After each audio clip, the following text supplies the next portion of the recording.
Hi, welcome to the new podcast, Celestial Revelations. We're having a few technical difficulties today. I'm having to use earphones and all sorts, but we will get this recording out. This will be the new monthly podcast for your astrology update for the month. Priscilla has kindly agreed to join us to do this. And yeah, let's see what we've got in store ahead. So, hi. Hello, everybody. Hi, Celine. Thank you for having me. I'm glad to be here, you guys. She is right. This is like the third time we've tried to record, and it has been all types of glitches, sound issues, lagging, and in retrograde fashion. Of course, this is happening. Yeah. But we are finally trying to get this out, and hopefully, we can get out today. And today is April 5th, so I'm going to go back to April 1st, and we will start there. We will begin with just a little bit of mundane astrology, what's happening in the world for the collective for the month of April. And then I will do, each rising sign a little bits of it. Obviously, I won't give full details here. If they want to do that, they can book personal readings. But so April 2024. Well, let's talk about one of the biggest things of the month that everybody's talking about, which is the solar eclipse that we have on April 8th. This one is in Aries. It is at 19 degrees and it is conjunct the North Node. So, for those of you who don't know, the North Node and the South Node of the Moon are also called in Vedic and sidereal Ketu and Rahu. They are the nodal points of the moon, and they represent that where we are coming from and where we are going. So the South Node is your past. It can be your past lives or just your current past, and it is where we kind of release the energy so that we can move in the direction of the North Node. So this eclipse is conjunct with the North Node, meaning that this eclipse is very fated for everyone collectively, and the direction that it is pushing us all in. There's a lot happening with this eclipse because we have a lot of things present with this eclipse. We have Chiron, which is an asteroid, and it represents the wounded healer in mythology. So it is where we, as a collective society, the world at large, where we kind of have our wounding. And this is also individual per your charts, but again, for the mundane aspect of things, it represents all of our wounding. And in the sign of Aries, this is the energy of like war and strife and anger and frustration and dominance. This is the energy of the masculine, very, pioneering type of energy. It is the me first, the I and we. It is about the self. Aries also, the downside of that energy can be very selfish, very impulsive, very quick to anger, make really rash decisions. And, this is why we have Chiron here, because there's a lot of wounding around that type of frequency for a while now for the world at large. And the North Node being here is very insatiable energy. So the North Node is like, if we're looking at it from a mythological standpoint, the North Node would be the head of the dragon and the South Node would be the tail. And in the story of the, Ketu and Rahu was that it was severed. And so the reason why the North Node is so insatiable is that it has no stomach. There's no bottom. So it's constantly consuming, just full, always. And it is the backwards effect when you're looking at the South Node. It is comfortable and it deals with having to release and it doesn't want to release. So if that makes sense in that sense. So this energy is conjunct the eclipse, and we have very insatiable push and force towards like the energy of war, the energy of combativeness, the energy of territory, and I desire energy because that is the nature of Aries. Or I am as well, like me, it's my autonomy, my authenticity. And so we see a lot of that within countries. If we're looking at it from a bigger standpoint, there's always someone that wants to be in charge and ahead and delegate. And this is why we're seeing this confliction of division. So while the opposite effect of Aries is Libra, and it deals with commingling and harmony and coming together and working in in unison with another person, it's like almost like unity. the opposite effect in Aries would be like selfishness and working with self and wanting things the way they want it, no compromise, because Libra Venus would be compromising, negotiation, finding a balance and keeping a peace. And Aries is the opposite effect of that. It's like, no, we're not going to keep the peace. We're going to take charge and we're going to sever. It's ruled by Mars. So it's about cutting. This is why it rules weapons and it rules things like of that nature. Now, that doesn't mean that Aries is a bad energy. It's just the nature of how Aries functions. So this is why we're seeing an uptick of violence and, things like war, and just, arguments and severing, even on a personal level within relationships. There seems to be this imbalance between you and others at this moment. I mean, I want to say it's very fated because the South Node is in Libra. So it's actually asking us to release this energy, to release, being a doormat, which is the tendency of Libra Venus energy, or being passive aggressive, or, not speaking up to keep the peace. So we're seeing a lot of that being, I look at South Node as like a plug, and we open it up and the sewage gets drained. So it's just like flooding out, right? And this energy has been very prevalent since last year when the nodes went into Aries and Libra. They do switch at the end of this year, but this is why we are seeing this intensifying energy. And now with this eclipse, which is the power of like 12, 13 full moons, with the sun there, so it's an even more powerful force. We're getting this massive tower moment. Now this eclipse is, if you were looking at it from a tarot perspective on a very symbolic level, it has a lot to do with a tower moment, but it is also like the Wheel of Fortune in tarot. So it can really just spin, and whatever happens in this, this reality. But this is all very also personified per your chart. So this is in an area in your chart that will be eclipsed out and reshuffled.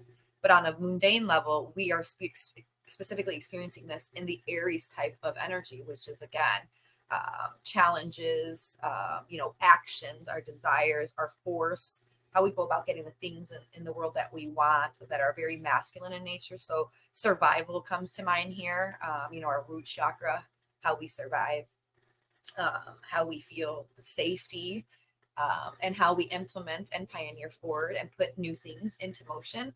So there, that's why we're seeing a lot of, again, going back to the war concept, because there is new things that we are trying as a collective, probably what we don't see behind the scenes, that are trying to be implemented, but we have some very outdated traditionalists that are fighting this. They want to keep things the same way, and unfortunately that's not what the universe is saying or wanting. As we go day by day, so the 1st of April, before I start, do you have anything to add to that? Do you have anything to say? I have noticed a lot of that happening personally as well, of what you've just said with the clearing out and Oh yeah, because like on the 1-to-1 level, it's definitely felt. That goes back to a lot of what happened March 25th with that full moon in Libra. That was the culminating point. And to reiterate, this actually all goes back into October. So if you remember October, we had eclipses then, and October for everybody was intense. I know for me it was really crazy. yeah. So I don't know if you experienced it like that, but October 7th we had the Aries new moon eclipse, and then we had the Libra one October 14th as well. So this energy is culminating 6 months later in the sign of Aries here in April, and we saw the effects for the one October 14th and March 25th. And as you know, on a symbolic level, Libra represents coming together, bridging the connections between people. And what did we see on a very literal level? We saw the collapse of a bridge here in the United States. And why it was affected here is because the eclipses are, they are being visibly seen 100% here over the United States. If you're looking at it from, the space perspective from our vantage point. So we are highlighted as far as these eclipse energy. This is all about a United States, America here. So yeah, the bridging of things, we're definitely collapsing. And I look at that as we are definitely severing ties between potential, country to country treaties, unions, things like that. And we're going to have to pioneer something new and progressive. Pluto is in Aquarius. It does represent the masses. Pluto does represent, ending and purging things and bringing things out into the light in order to get rid of it and transform it. Now it doesn't, Pluto doesn't mean like, because it rules death in astrology. So it can represent the death of something, but it also represents a rebirth. So while we do see the death of some, collaboration, some treaties, it is a rebirth energy to something that is more progressive and, aligned with the times. Yeah. So the 1st of April, which was April's Fool's Day, what a wonderful day to have the beginning of our Mercury retrograde. So Mercury went retrograde at 27 degrees in Aries at this point. And this year, specifically, we have Mercury in retrogradation in fire signs. And so every year Mercury does this, 3 to 4 times a year where he goes retrograde and he is in one element or another. And whenever he's in one element, he's in that element for the whole year. So this year we have it in fire signs. So it's a lot to do with our passion, our drive, force, igniting, new ideas, new realities, new potentials in that sense. And, fire is rules, it's Leo, it's Sagittarius, it's Aries. So our first Mercury retrograde is in Aries, which is the first sign of the zodiac. So it has a lot to do with new beginnings. And that's what we're seeing with this eclipse, massive new beginnings. So with Mercury in retrograde at 27 degrees, he will go all the way back to 16 degrees, and then he will go back direct. So how I look at this as from an astrology perspective is that whatever we've just went through from 16 degrees into 27 degrees, we're going to go back and redefine, refine, revise, reshape, reanalyze. And this is for everybody as a whole, because Mercury retrograde affects everyone. Yeah.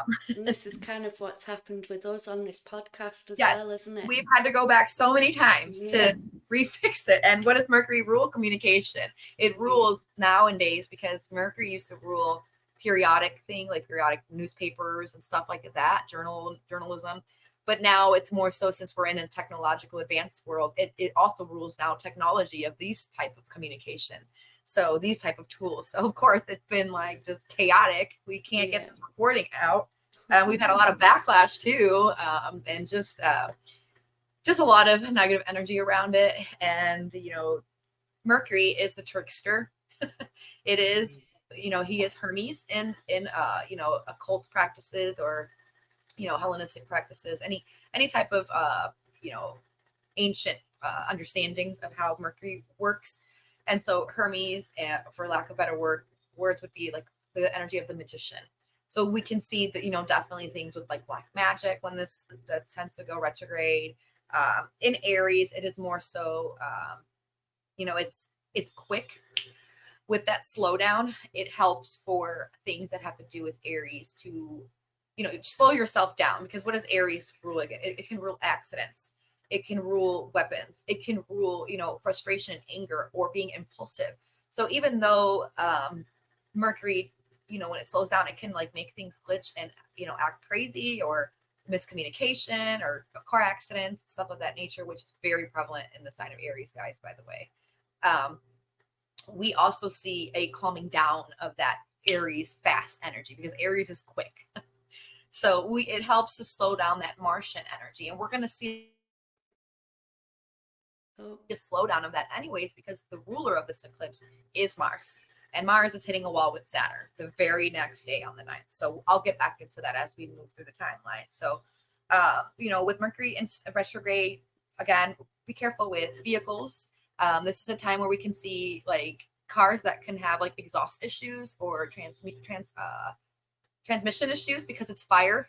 Be careful with that. Pay attention to those things with your vehicles. We can see more accidents. We can see a lot of accidents around fires, and trains. Anything that has to do with travel. Aries rules the motion of Mars. So it's how we go about getting things. And when you add that with Mercury, and you're getting inside of the tool, which is like a vehicle of some sorts, it could even be airplanes, you can see glitches, you can see things happen. So, cross your T's, dot your I's, like we're trying to do here with our audio. And that's for anything. So your documents as well, this is not a time to initiate anything new. Even though we're getting new energy, try to wait till Mercury is stationed direct and just kind of work with this energy on an internalized level. Be the observer, see what's happening, try to make sense of it, take your time, slow down, because Mars is hitting that wall. And then after, let's see, Mercury stations direct on April 25th, there's a shadow period. about a week out, but you can still start then to implement your newfound ideas. And this is where we'll see momentum as well. So towards the end of the month, going into May, we will see a calming of the energy, and we will all at that point understand where we are, shifting towards what's new in our lives that's coming. April 3rd, we have Venus and Neptune conjunction in Pisces at 28 degrees. And that was us the day before yesterday trying to record. And, Venus is anything women. So here is two women. Venus is aesthetics and beauty. And when it's over Neptune or conjunct like that, Neptune can fog that energy. Neptune rules the cameras and rules media. So this is not by, with Mercury retrograde, Venus conjunct Neptune, it was not by mistake that we could not get this damn video out. Yeah. So this conjunction happened at 28 degrees in Pisces. Now, the fixed star that sits there, let me look it up. Oh, shoot, my phone died. Okay, give me 1 second. There is a fixed star that sits at this degree. So just going back to what you were saying there about Mars and in Aries, that's it causes a lot of fiery energy in people as well, doesn't it? So you could, Oh yeah, yeah, your desire, the fire passion inside you starts to rise, and so your desires for, I desire for whatever it is that you desire, they start to get really ignited. And as you see, it's in a solar eclipse, right, with the sun in Aries. Well, the sun is exalted in Aries. It actually does its best in Aries. It loves to be in Aries. It's the beginning of the year, closer when the sun is being revived again. And the sun is ruled by Leo. So, this is why it does well in Aries. It's another fire sign. It's relatable. It's getting its new fresh start. It's being reborn. And so it loves that energy. So it's exalted here. It's where it does its best. And this is why Aries is the first as well. It represents the infant in astrology, because that's when we are born. We're an infant, and this is when we're at our best, right? We are brand new here. yeah. So the fixed star that sits at this Pisces degree. Let's go to Pisces. So it's the closest one is. So if we're looking back at this, the Neptune Venus conjunction in Pisces was at 28 degrees. And the closest fixed star is called Sheet. And that's at 29 degrees and 22 seconds of Pisces. And it represents, as we said this in the last recording, murder, suicide, drowning, extreme imprisonment, misfortune. It is unfortunate, and it's the nature of Mars and Mercury. So we have Mercury in retrograde, we have Mars in ruler of this eclipse, and then we have Venus and Neptune in this conjunction. So during this time, there could be some, because Pisces is the energy of secrets and behind the scenes, it rules the 12th house. We could potentially, with Mercury being the ruler of this, when it goes direct, we might hear some stories about, maybe some form of imprisonment stories, suicide, drowning, extreme misfortunes with water. And it's not coincidence at all that we're having these earthquakes, and it's going to uptick the water. Let's be real. We're going to see more water stories, more water issues. Yeah. So as we go back, on a personal level, before I move forward, Neptune conjunct Venus conjunct Neptune in someone's chart, right, could potentially represent someone that is very dreamy in nature, very unconditional, very forgiving, someone that has an issue with boundaries. So they can tend to be very empathic and deal with narcissistic people, especially in their relationships, because it's Venus. It is someone that also can blur the line when it comes to reality. So these people can tend to be very fanatical and live in a fantasy world, La La Land. But on the other side of that, it is somebody that can be very creative and can bring things from other realms into this reality and make it real. Venus and Neptune there's a lot of celebrities that have that conjunction or have those contacts because they are in their career is dealing with the fantastical, the fake, but that seems real. Like movies and things of that nature. So when we see that energy, you will see a lot of that happen on a personal level within your relationships, with your finances. I notice when I see Venus and Neptune, sometimes too, financial astrology, this is where you can see money's just kind of getting flow out, and it's just like money, like come, how you can't hold water and it just drips through your hands. That's the nature of how you will see Venus and Neptune when it comes to your own money, when you have these conjunctions. So money can be funny right now for a lot of people, specifically Pisces people, because that's where that conjunction is in. And so, yeah, this is very true for me Yeah, right me now. too. That's happening with me. Yeah, and it's like it's kind of going out of nowhere. Like, I had a whole bunch of Yeah. money a couple weeks ago, and then it's just like it's just getting drained out. And that's because the South Node is in Libra, and Venus rules that energy. So we have that purging of the South Node. It's just like it's going to bills, it's going to this, it's going everywhere else, and you're like, I can't hold on to it. Yeah. That will change the more that Venus starts to move. Once she's going to have some hard time here in Aries, but when she gets to her sign in Taurus, in May, this will definitely fix. Well, it's actually the end of April that she goes there, but May, it will fix these issues with money. She's at home, she's in domicile, she's more able to function properly. Her energy can be omitted out, and so this mitigates and really helps the flow of financial situations. Okay, with Venus. And that's also on a personal level too. Like, it can really distort relationships. And with Mercury retrograde right now, if your relationships are up for grabs, guys, it is normal. It is okay. It's going to be stressful. It's going to be frustrating and annoying. But there's a purpose for all this happening. So give it some time. At the end of the month, this energy will calm down and you will have some resolutions. April 5th, which is today, Venus, as we're speaking about her, she's now entered into Aries. This is where she becomes the warrior princess. She's like, Athena. She's got her, if you can think of like warrior princesses in like some of these movies and stuff that we watch, what's a good one? Like that Xena warrior chick, or, Yeah. Joan of Arc is another one. These are the type of energies that get omitted out when you have Venus in Aries. So there's women that have this in their chart, and they're very much, they operate more masculine in nature, even though it's the energy of Venus, but she's in her fall here.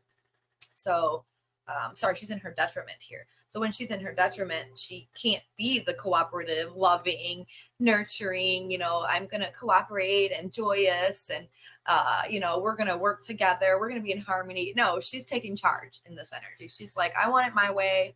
We're going to do it like this. I'm taking charge, and I will cut you if you don't listen. I love it. So she's going to stay here until April 29th. So while she's in Venus, right? She's going to be in Venus during this eclipse.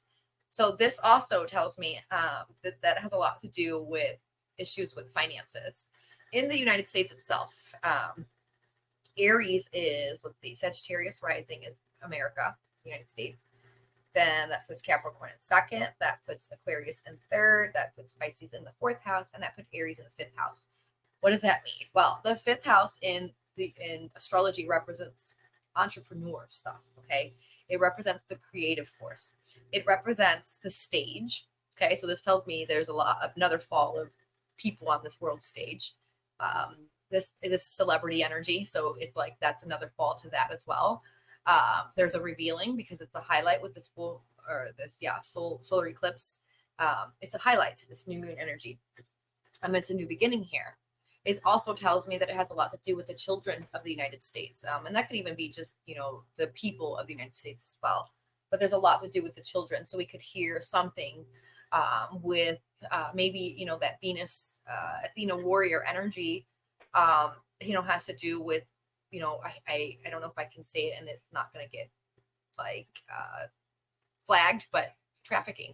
We'll hear some things about that. We could potentially hear about, saving more of those type of, children in those stories. Because again, Venus is that warrior and she's coming to rebalance and to, sever, cut. With her here, she deals with the sun highlighting this, right? The sun represents the outside world. It represents how we, strive towards our goals and what we want, okay, in our lives, and the direction of life that we're going in. The sun also is like the energy of father, right? So it could represent world leaders. And in ancient astrology, the sun represented the kings in society. And nowadays it would represent the leaders, the political folks, whoever we deem as leaders. And with this eclipse, and it represented in ancient astrology, it was a negative omen. It would represent the fall of kings. So we could potentially see that, the fall of a lot of world leaders, and even being eclipsed out. So it could be, on a health level for Biden, if anything. This is his fifth house. He's also a Sagittarius rising. So this is his fifth house. He could be taken off the world stage. There's an eclipse here because of whatever health issues he might be having, right? And I say that because his sixth house is Taurus, and there is Uranus and Jupiter here that he's had here for a while in his house of health. So it's been causing some chaos for him, some expansion of health issues for him.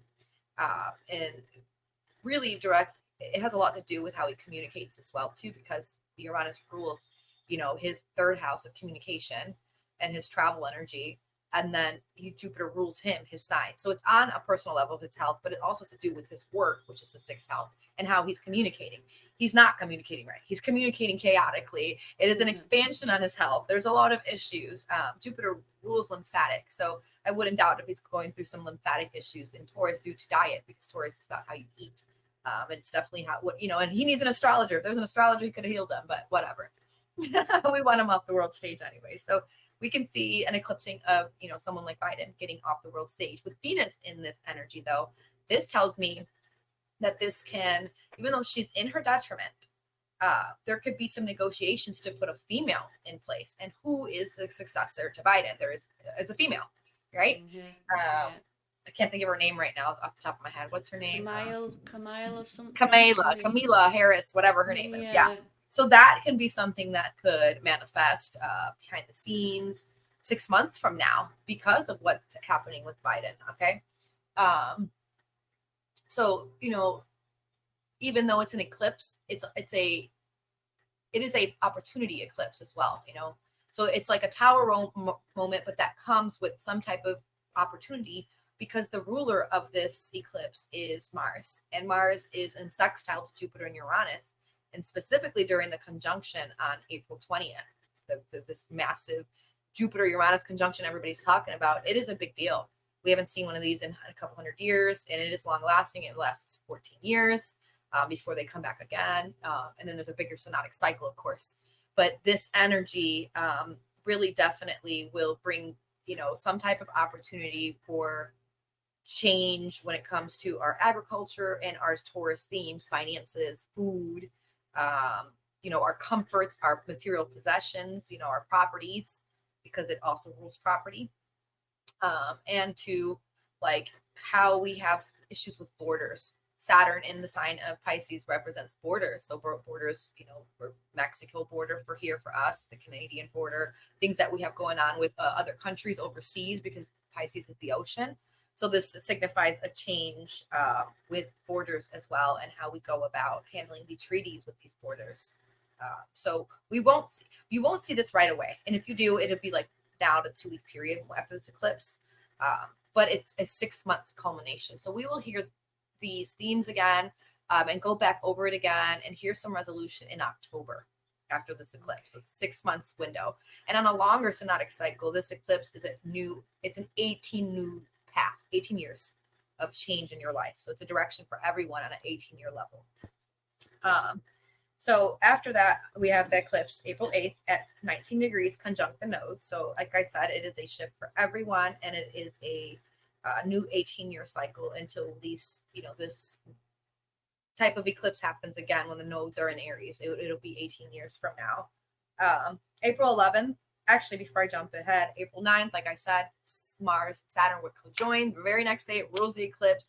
These are two malefics in an ocean sign. I would not doubt if there's some type of water disaster, some type of, Saturn is generals and the elitist. It is the, aristocrats. It is the governments in society and the rulers, and Mars is the soldiers.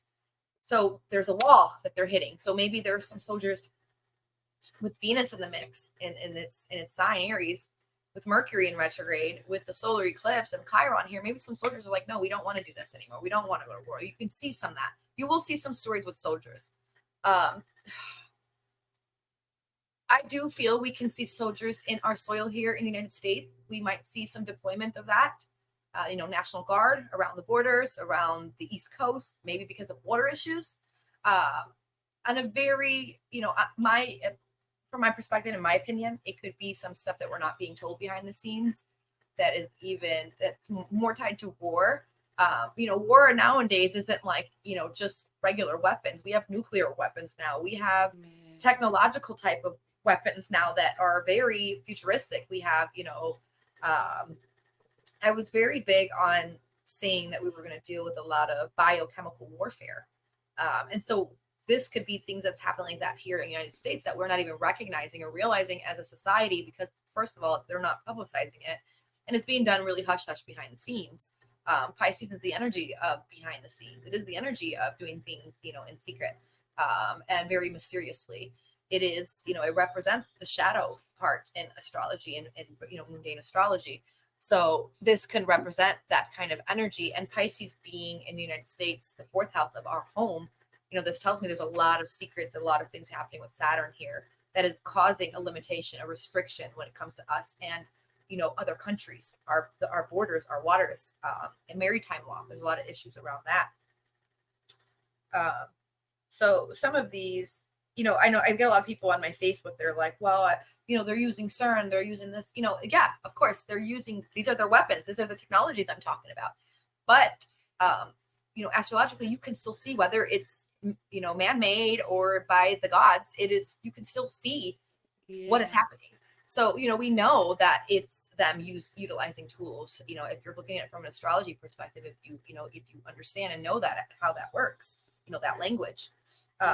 So at this point, I'm looking at it like at any, it really, it matters, but it doesn't to an extent, because it's almost more so like we know what's coming. So it's just really prepare, because we there's nothing we can really do about that. I don't have control over CERN. So, I do hope maybe we get some aliens to come help us or something, which is possible for the next 20 years. We got Pluto in Aquarius. And this eclipse actually too, in the sign of Aries, it rules Martian. So it rules Mars, Mars rules it. So it could be Martians, people, some little grays coming to help us, or, at this point, there's some that say grays are good. There's some that say they're not, that's really up to interpretation and what your studies are. I personally don't think all the stories I hear about grays are not good. So, that could be what is causing this war. It could be other terrestrial beings, and we're not being told. They could be very Martian in nature, They could be related to the Dracos, and they can all be conspiring, right?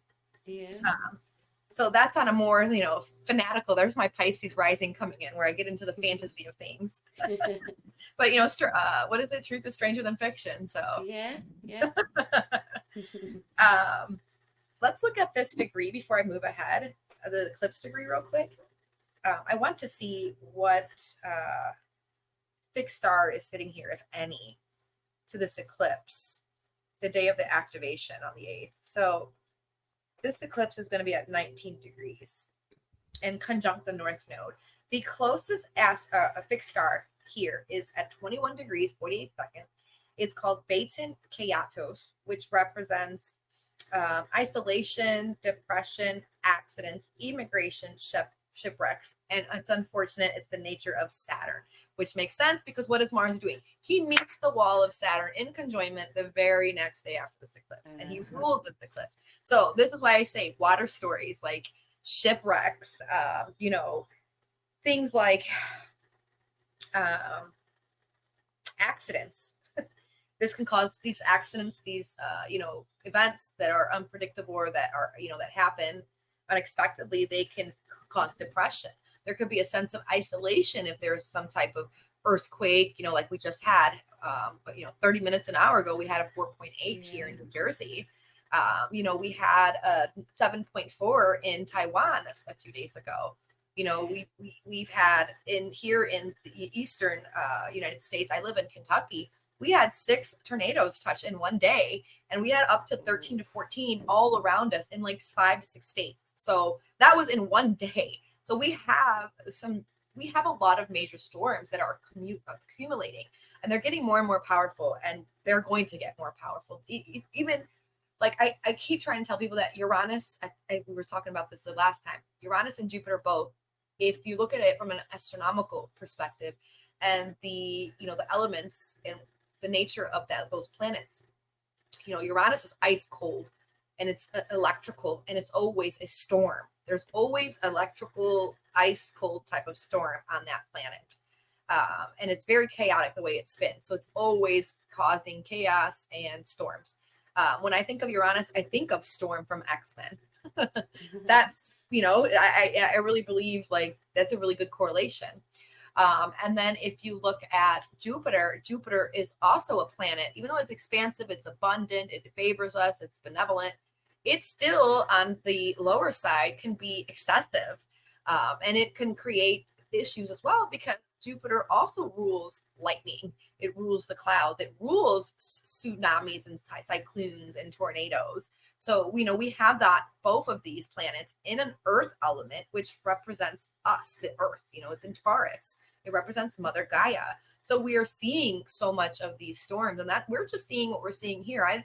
We don't even know what's happening in other countries that they aren't publicizing. There's, I've seen that there's been mudslides, there's been flood issues, there's been so much stuff all over the place. And it's just going to keep upticking. Specifically, when these two conjoin, it could bring something very catastrophic in nature. I'm hoping not. But we've got to be realistic with Mars hitting the Saturn wall and Saturn being in Pisces. It's very realistic when it's coming to these water stories. Going back a little bit too, when Saturn first entered into Pisces, we saw all types of water stories. I mean, we saw the train derailment and the damage of water in Ohio. I think we saw one somewhere else as well. We saw that capsule thing where these people went into the water and died, like that was nuts. Trying to go see the Titanic. We've seen things even on a very mundane level, or, we saw stories of the Titanic come back to light, water stories, okay, ships. We've seen issues with cruise ships. We've seen issues with boats. There was a boat out in a ship out in Greece, I think, and everybody fell off, 120 some people or something, and they were in the water. Yeah, that was like last year. So like we've had so many, like if you were keeping up with it, and so that shows you how literal astrology can be sometimes. Yeah. So it's not always just symbolic. I'm clairaudient as well, and I've been hearing Noah a lot, which I find quite interesting with all this water stuff going on. That's so funny that you say that because there's a lot of implications of Noah. There's a lot of stories of Atlantis and every civilization having some form of Noah story. And when we get into the science about it, we understand that every 12,000 years we have these kind of catastrophes because of the way we orbit. So we are due for one. We are definitely due for another type of Atlantis, Noah's type of situation. And I hate that. But it's the reality of things. And this is where the pole shifts kind of come into play. Yeah. So I was at the Saturn hitting the wall. On a personal level, with Saturn hitting this wall in Pisces, first of all, Saturn deals with boundaries, which is why we say borders in mundane astrology. And on a personal level, these boundaries are being implemented in the energy of Pisces. Everybody has a Pisces area in their astrology. So in your embodiment, you have every single sign in you. Whether you have a planet in there or not, you are made up of all of these signs. You just have three main ones: your id, ego, superego, sun, moon, and rising. And then you have your other, where the other planets lie. So they make this what I like to call the enigma of who we are. You know what I mean? Because we are we're walking enigmas. We're a contradiction of in ourselves. But this is what makes us who we are and makes us very distinct because we have different areas and planetary alignment. So no one two people are the same regardless. So with that being said, Saturn in Pisces is trying to teach us in our Pisces area in our charts how to have more boundaries. Because when we were dealing with Pisces energy and the era of Pisces for 2160 years, we were dealing with not having any boundaries around what is Pisces? Beliefs. What is Pisces? Dreams. What is Pisces? Fantasy. What is Pisces? Delusion. Pisces can be health situations. Pisces can be drugs, escapism. So when you look at it from that perspective, you start to understand that with Saturn sitting here for these 3 years, we're learning to sever end and let go of those types of ways of how we were going about our Pisces frequency. That doesn't mean it's going to cut out Pisces altogether. Saturn is just revamping here and bringing things into reality. So we're getting more of a realism type of frequency. So with Mars and this eclipse hitting Saturn, this eclipse signifies looking at things from a very realistic perspective. We are going to see the reality of war, the reality of our water and maritime laws. Jupiter still rules Pisces traditionally, so it has a lot to do with laws. Saturn and Mars will be in a sextile to Uranus and Jupiter. So there will be a lot about breaking barriers and pushing past old, outdated systems and laws. Jupiter wants to, conjuncting with Uranus, it's a lot to do with evolving and switching paradigms. Uranus rules the quantum leaping of paradigms. Uranus rules the higher mind and shifting into a different consciousness. So we're getting a lot of different energy frequencies coming on Earth, but we're having issues with people letting go of the traditions, which is Saturn. This is why we have Mars hitting that wall, because this eclipse is reshuffling us and pushing us past old, outdated traditions, systems, legal things, laws, just anything that has to do with Saturn energy, which is, and it's not about breaking it down and getting rid of it. It's more so about revamping it. Uranus wants to shake it up, bring chaos to it in order to bring new. It wants to bring more progressive, more, he wants it to come more with the time. And Uranus rules technology. So this is why we're seeing an influx of technology coming in. And we're going to see massive amounts of technology. Like I wouldn't doubt when Jupiter and Uranus are both in Gemini, we will see some type of flying cars. Yeah. In 2025, I promise you. There's already talk about it. So going past that, April 11th, we have a Mercury cazimi at 22 degrees. So Mercury will be in the heart of the sun. That's what cazimi represents. And this is where it gives a full-on view of mercurial things and things that have to do with kings, leaders in our world. With Mercury in retrogradation, we're going to go back and hear about, potentially the royals. We're going to hear things again about, our political leaders. Definitely celebrities again, because Mercury can rule the media and the cameras and the people that talk and, deal with TV stuff. And we're going to get a highlight here. It's at 22 degrees. 22 degrees represents 2 paths. Okay. So there's the degree theory. There's an awesome astrologer who created this. He's recently passed away, and eventually one day we'll have his stuff out in the open. That we're Astrolata. I was saying that last time. She's working on getting that stuff out. Yeah. But 22 degrees represents 2 paths. It represents kill or be killed. So on a symbology level, what does that mean?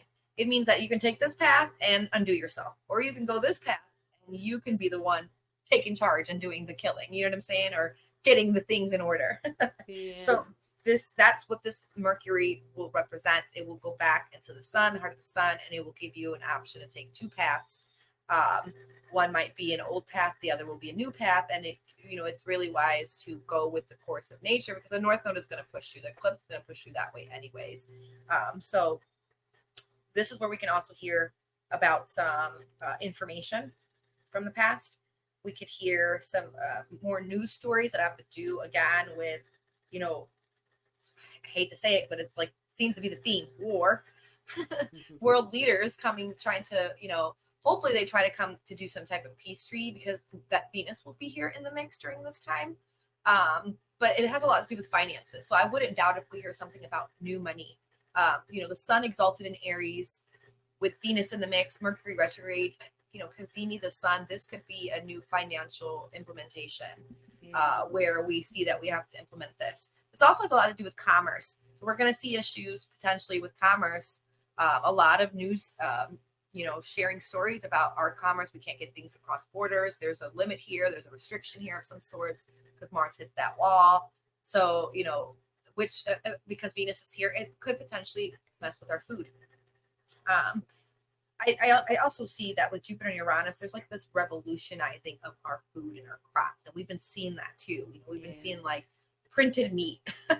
We've been seeing like, modified food with this or that, or, we've also seen a lot of changes to people, the way they're dieting and eating. We've seen a lot of health issues to, our livestock. Just recently we heard out in Texas, there was a bunch of cows and chickens that have flu.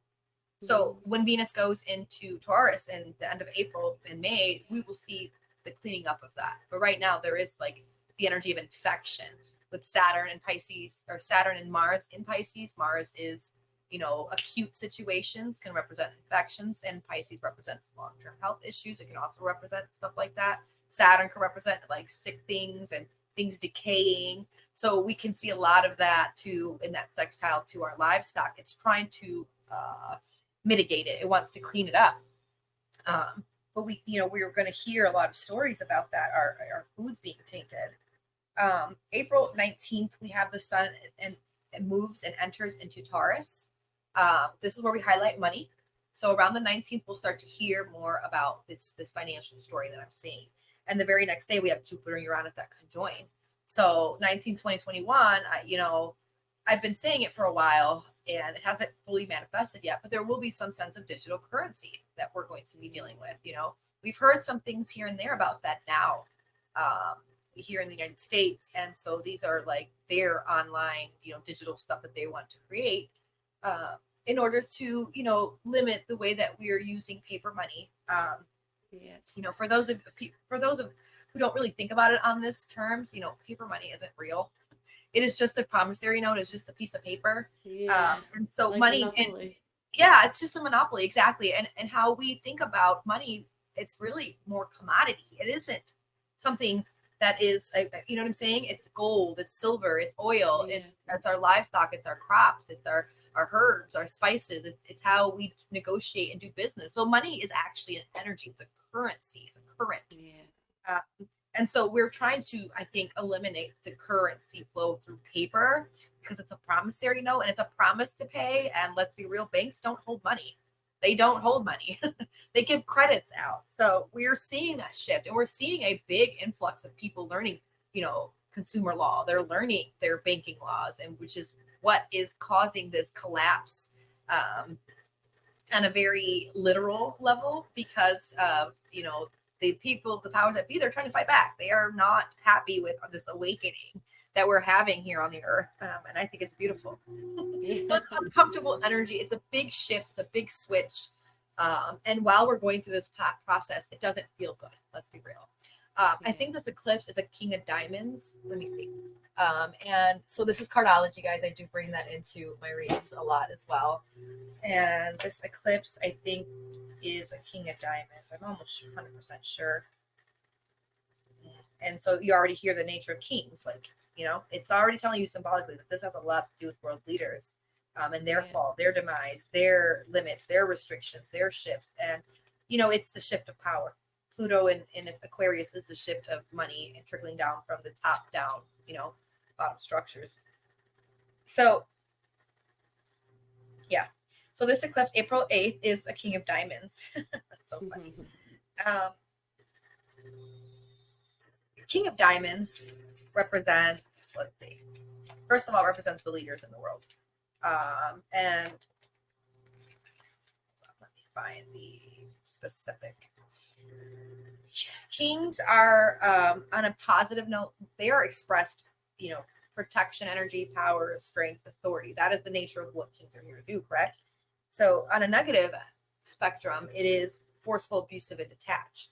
So this eclipse has a lot to do with, because Mars meets that wall in Saturn, being detached, being a little bit forceful, the highlighting of abuse that we have been experiencing as a collective.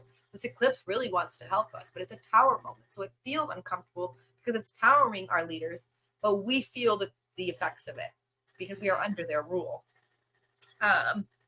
It's about idealism and self-discipline. So that because Mars is meeting that wall with Saturn on a collective level, all of us are going to have to learn a lot more self-discipline and how to make concise decisions and not make rash ones where we're going to be So Saturn and Mars do this 2-year synodic cycle. So this is their 2-year story. So 2 years ago, they were in Aquarius when they met up. 2 years from now, they will be in Aquarius and meet up. They're now doing this in Pisces right now. And what they do is Mars will sever something, cut something out, end something. It's over. Time is up. That's Saturn rules time. And it's something tangible, something matter, something very physical in nature. And it's saying, well, time is up, but now Mars and Saturn are going to redo something and glue something that's going to be 2-year working towards it, that you see the effects 2 years from now. It has a lot to do with it being Saturn, right? Saturn does not fully wake up until about the end of April. So this is why Mars is in charge, first of all, of this eclipse, and Mars is in charge of Saturn. So this is where I get the feeling that, there's going to be a lot of people standing up, being brave, taking action, saying no, putting a boundary, very autonomy in their beliefs and what they want, what they desire. There will be a lot of severing. There will be a lot of maybe military people cutting out of things with generals and their military. There'll be a lot of this no. And I wouldn't doubt if we see people come getting very militant too with what they want with their autonomy, and even on a personal level, you'll see a lot of this. Yeah. Because people are tired of the abuse. Let's be real. Yeah. So this eclipse has a lot to do with that. So going forward, April 23rd, we have a Scorpio full moon, and it will be at 4 degrees. It will square Pluto. This one's intense, guys. Scorpio deals with loss. It deals with grief. It deals with rebirth. It deals with psychological things. It deals with things that are hidden. Scorpio also deals with resources, banks, big banks, big money, things of that nature, because it's Pluto. So this square and this highlight from this full moon, it reveals something. It's a revealing of a secret. The last full new moon in this was, I think, November. Yeah, it was a new moon in Scorpio in November. So whatever happened in November, this is the 6-month culminating point to this now. And I can't remember off the top of my head what the news stories were in November, but on a personal level, this can give you an idea of what is getting cleaned up. It's intense. We will feel it on a massive level because Aquarius is the people and Moon is the people. So it's definitely something that we feel, and there is some sense of loss here, a sense of grieving. So hopefully that we are not losing people literally, but more so we lose some type of system or leader or something, and it's really uncomfortable or sad, But it is, there's a purpose for all of it, of course. It's always a purpose behind everything that happens. April 25th, we have Mercury that stations direct, thankfully, like I was saying earlier. And so when Mercury goes direct, he will go back through these 16 degrees, and he'll go all the way back to 27, and he will clean everything up that was already disrupted, that caused delays. For those of you like me here in the United States, we have a delay with our IRS taxes. When this goes direct and Venus moves into Taurus, this is going to help us because Venus moves into Taurus 4 days later. So this will bring our money. And if they're waiting on any type of money, legal matters, lawsuits, negotiations, things with alimony, child support, anything that has to do with financial situations, we will see the clearing and the mitigating of it at the end of the month. So the first 3 weeks is freaking uncomfortable. It's really intense. So, I mean, that's just really what it is. April 30th, we have Mars, and it enters Aries. And then the day before, we have Venus that enters Taurus, like I was saying. So Mars entering into its home sign really is okay, Mars now can take action. He can move forward. He can put things in. He can initiate, put things into focus and get them started. So this 3 weeks prior to this is the time to really go within, observe, pay attention to what needs to be cleaned out, what you need to get serious about. Your schedule and your discipline should really change. There should be some new implementation here around whatever world events we have. And so Mars in Aries will definitely start to help with Mercury here as well, still, to get these things going, to get action, to get, we're definitely going to hear a lot of more accurate news stories as well around this time. And we will see things kind of mitigate when it comes to our commerce, our sharing, our distributing. and our financial situation. So that is the overview of the freaking month. It's a lot. Ooh, it is a lot. A lot. And it took an hour to say. Usually I can get them done in 30 minutes, but this energy is intense for the month, okay? There are some like some aspects that are like important, like on, of course, 9th, 10th, 11th, and 12th, or 9th, 10th, and 11th, we see Mars in a conjunction to Saturn. And as he moves past Saturn, he will take more charge and know exactly what he has to do to get things in order. So while he's meeting Saturn, it's frustration, it's a wall, it's a limitation. But then Mars starts to regroup, replan, and when he goes over Saturn, he will know exactly how he's going to implement and do it with a very disciplined and very concise manner. Well, he won't be going fast. He will be moving with a lot of order. Another conjunction that is relevant is the April 12th, which is the Cazimi. Mars conjunct the Sun. We have the conjunctions of Jupiter, Uranus at 15, 16, 17, 18, 19. That keeps going all the way to the end of the month. We'll have the Sun in square to Pluto April 21st. And that's that Uranus-Jupiter conjunction, right along with Pluto in square to the Sun. So this is a powerful shift. It's not easy. It's very revealing. Pluto to the Sun, again, is like a power struggle and a revealing of a world leader again. Things to do with our finances again, because it's the Sun. And things to do with, ego in the world, period. There's a lot of people are going to be having to work through their ego issues. So we can do all signs now if you're ready. I think that's a good overview. I can go on and on about the mundane astrology. I forgot to mention at the start, guys, this will be time stamped, so you can jump to your individual rising sign if you'd prefer, rather than sitting through everything. And I'll put that in the description on YouTube, so if you want to watch it on there, you'll be able to pick your rising sign. So I would actually like to share a chart so they can see it while I'm delineating. Let me see if I can get one up real quick. So if you want to add to that and talk a little bit right now, you can while I get this chart going. All right, here we go. Yeah, it is quite heavy energies this right now. I'm feeling it myself. It's been quite bipolar as well, I've found. Like one day I'm up, the next day I'm down. It's crazy times. It is very crazy times right now. All right, do I have this chart up? Let's see. Yep, I sure do. Okay, let's go. Now let's see if I can share this. This is a new thing for me, guys, so bear with me. Share screen. What do I want to share? You go to present at the bottom. Can you see that? Yeah, I can see that. I'll add it. There we go. Okay. Can you still see me or just the chart? Yeah, we're both on the side. Okay, all right, because I can't see that part. So I'm going to just go ahead and delineate, and then you guys just follow through. I will try to point to it. Unfortunately, I don't have like a tab here where I could switch these sign by sign. So I'll just point to it and just imagine in your head that that's the first sign, that it would be the first house is over here. And I will start with Aries. So I will just imagine that this is the first house and it's sitting here, guys. All right. Sorry for that. I will get a better software program. Shall I put this on full screen? I don't think they need to see us for this, do they? It might be easier to for people to see it. They might not have to. If they want, they can. I don't know. It's really up to you. Whatever you want to do. It might be easier for everyone to see. Okay. Now, guys, I made this event chart. This event chart, oh gosh, it would be there.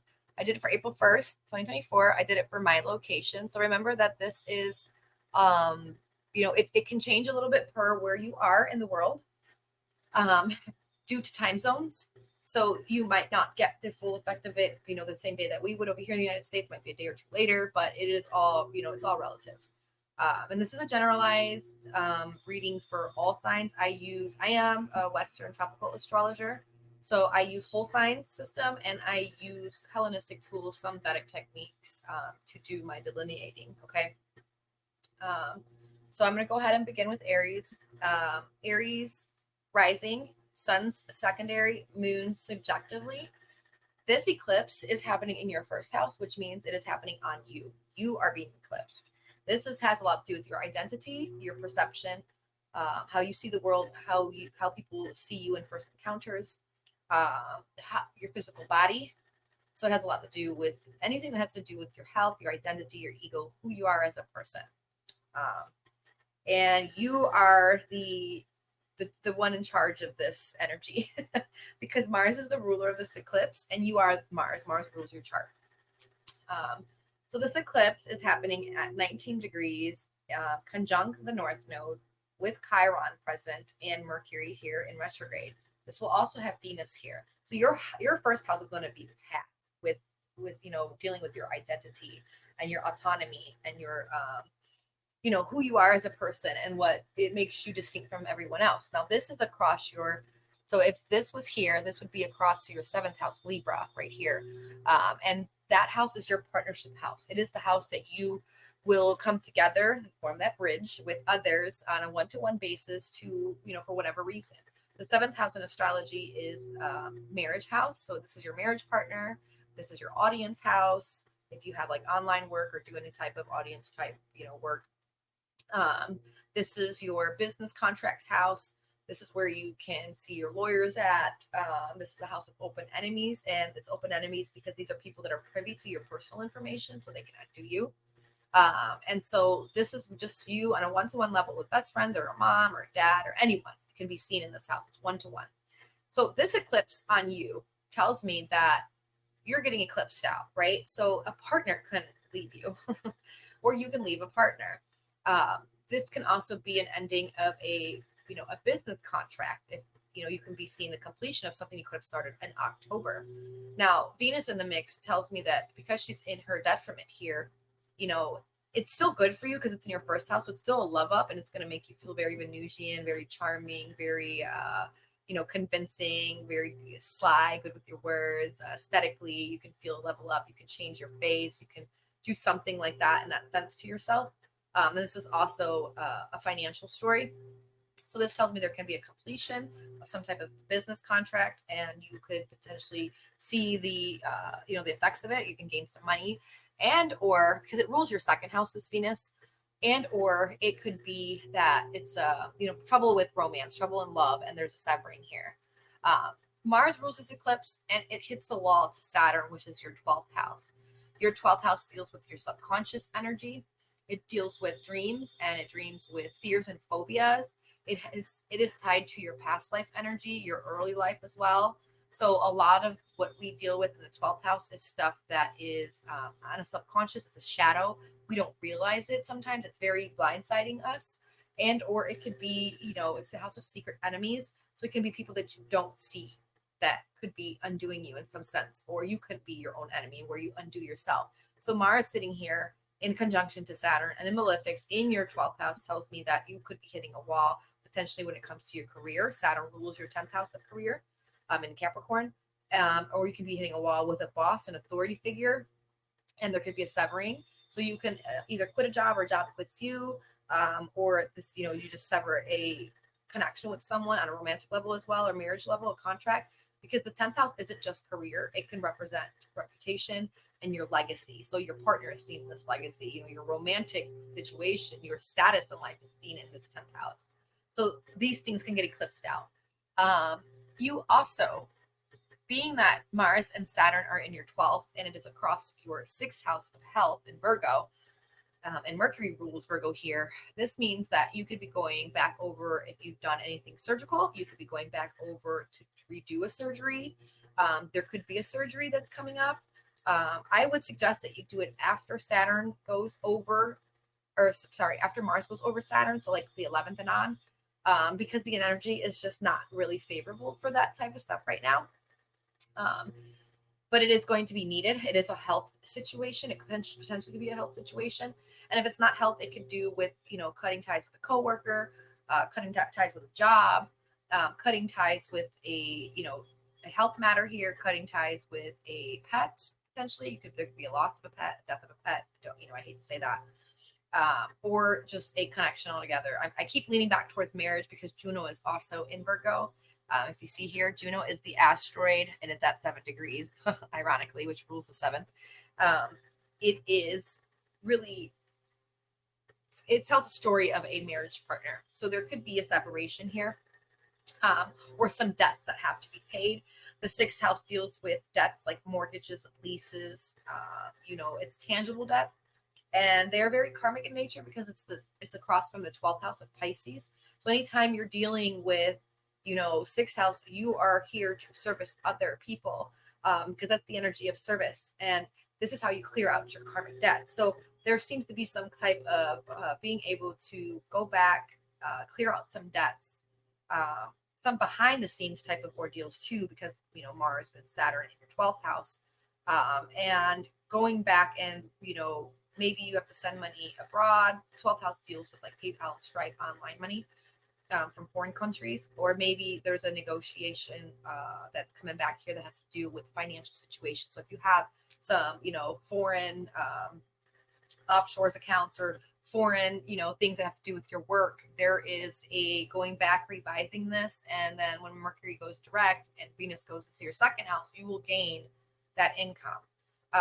So it's a lot to do with relationships, love, marriage, work, and the and money for you, financial, as well as how it affects you at home. So this eclipse on your first house, Aries, is at a they're cardinal eclipse, so it's about initiating and starting things. And it's also in your gosh, I can't think of the house, what it's called.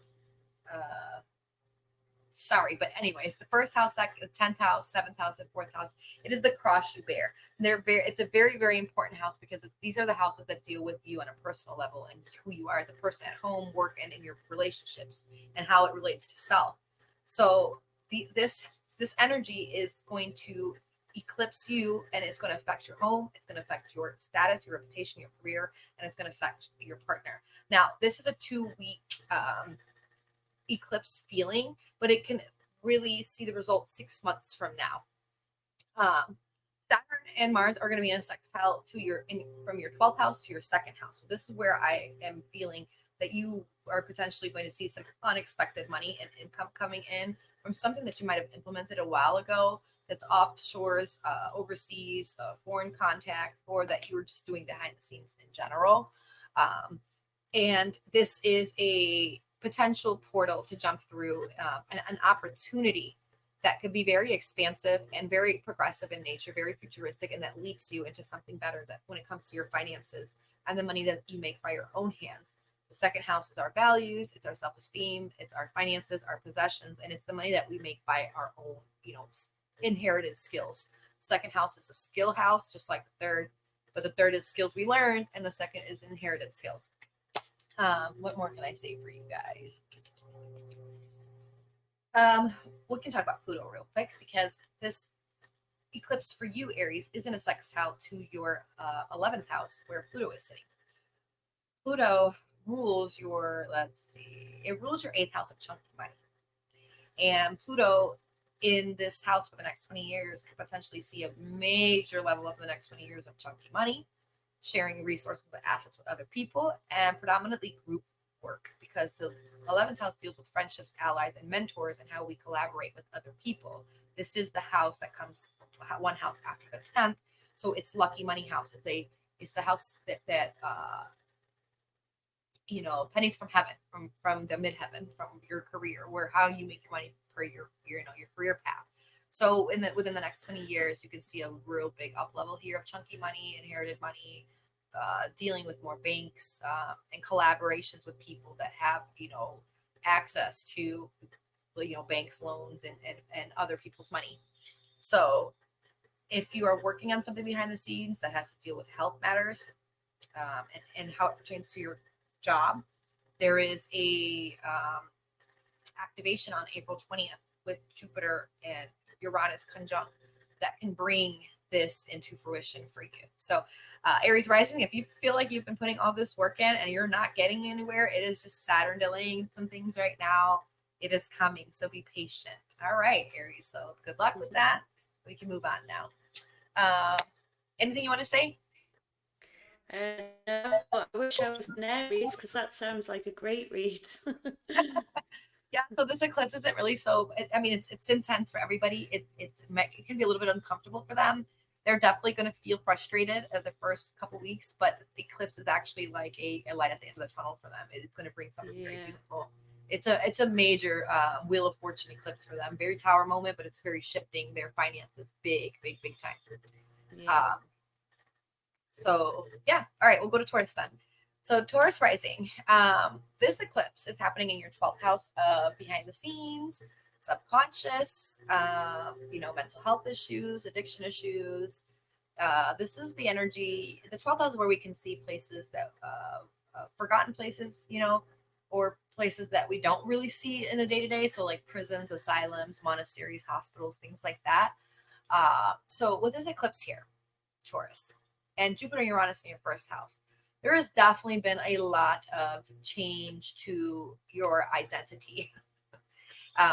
Jupiter has been trying to expand your identity, break you out of your comfort zones with Uranus here, and it's been really shifting you, quantum leaping you into a different paradigm, right? Life is completely different than what you have known it to be for you as of late. And this eclipse in your 12th house, with Mercury here, which rules your second house of finances and self-esteem and self-worth and what you put in your mouth, if you're smoking anything. This potentially with Mars hitting that wall, Saturn in your 11th, and sextiling to you can actually bring you maybe a new group, a new club, or a new facility, new people that can help you to release some addictions if you're dealing with it, release some subconscious fears and phobias, an opportunity for you to level up financially so it can help your self-esteem. This Mercury also rules your 5th house of romance and your pleasures. So this also tells me that you could be dealing with maybe having some miscommunications with the partner, maybe having some travel issues with the children. The 5th house does rule over children. It does rule over your entrepreneurial work, your creativity. This is the house of speculation and taking risk and gambling. So with Mercury in retrograde, it's probably not a good time to take a risk and gamble. But there could be some miscommunication with children, with a loved partner, and also some issues when it comes to your finances. The 5th house deals with money. The 2nd house deals with your personal finances. Both with Mercury in retrograde. In your 12th house, there could be some delays to some financial situations, or some going back over some things that aren't seen visible. They're kind of behind the scene type situations. The 12th house is bed pleasure, so there could be some excitement around that, some passion and drive around it, but you're hitting a wall, so maybe you're not getting enough bed pleasures. After Mars goes over Saturn, that will clear up for you. The North Node is here in this 12th house with insatiable. It just wants to devour and eat and eat and eat whatever is in energy it's in. So in the 12th house, it's dealing with potentially like traveling, because the 12th and the 9th both respectively deal with traveling. They deal with foreign lands. The 12th house deals with foreign shores, so you could potentially be moving into a new location. Or you could be, because the sun is here. The sun rules your 4th house of home. And so it's highlighting that. And the moon is present, and moon deals with home, which is your 3rd house of neighborhood. So you could be moving, or if you haven't already moved, this is going to push you into that. It's a Chiron wound here present as well during this eclipse. So it tells me that there's a lot of wounding when it comes to even things that you might not notice because you're blindsided by it. But it could be deal with some fears and some phobias, and how they relate to your authenticity and your autonomy. So you're learning now how to be very decisive, very autonomous, like very respecting yourself and your desires, your autonomy. and being very authentic with your friendships and your friend group. So this could be an ending of a friendship with someone. And then but it's going to start something new with a new group of people, new clubs, new networks. And Saturn is the glue to anything. So when Mars and Saturn conjointly here, it will glue this Mars energy to take things very concisely, very determined, very stable, very, persevering type of energy for the next 2 years. And you could see the results of this opportunity that would benefit you as a person on a personal level. How you see yourself, how you perceive yourself, how you see the world, just a total level up on, your personality in general and how it pertains to people that you associate with. Let's see, what else can I see here for you guys? So Mars also rules your 12th, but it also rules, let's see, your 7th house of partnerships. So this could be, again, a severing of a friendship or a partnership that felt like a friend. And it'll bring something new within the next 2 years, a new person. Let's see. Uranus rules your 10th house of career.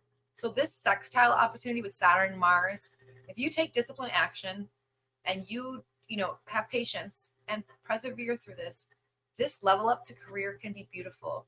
It can bring you a 14 new year career cycle, and it's going to be expansive because that's the nature of Jupiter. And Jupiter rules your 8th house of chunky money. So I wouldn't doubt if this is also a real estate story. You might get into something real estate wise, or banking, loans, shared resources of some sorts, handling other people's money, a job in that kind of sense. So there's an opportunity, and I would say jump through this portal when you see it. The day after the eclipse, the 9th, it gets activated. The eclipse activates it, and it could be 2 weeks or 6 months from now.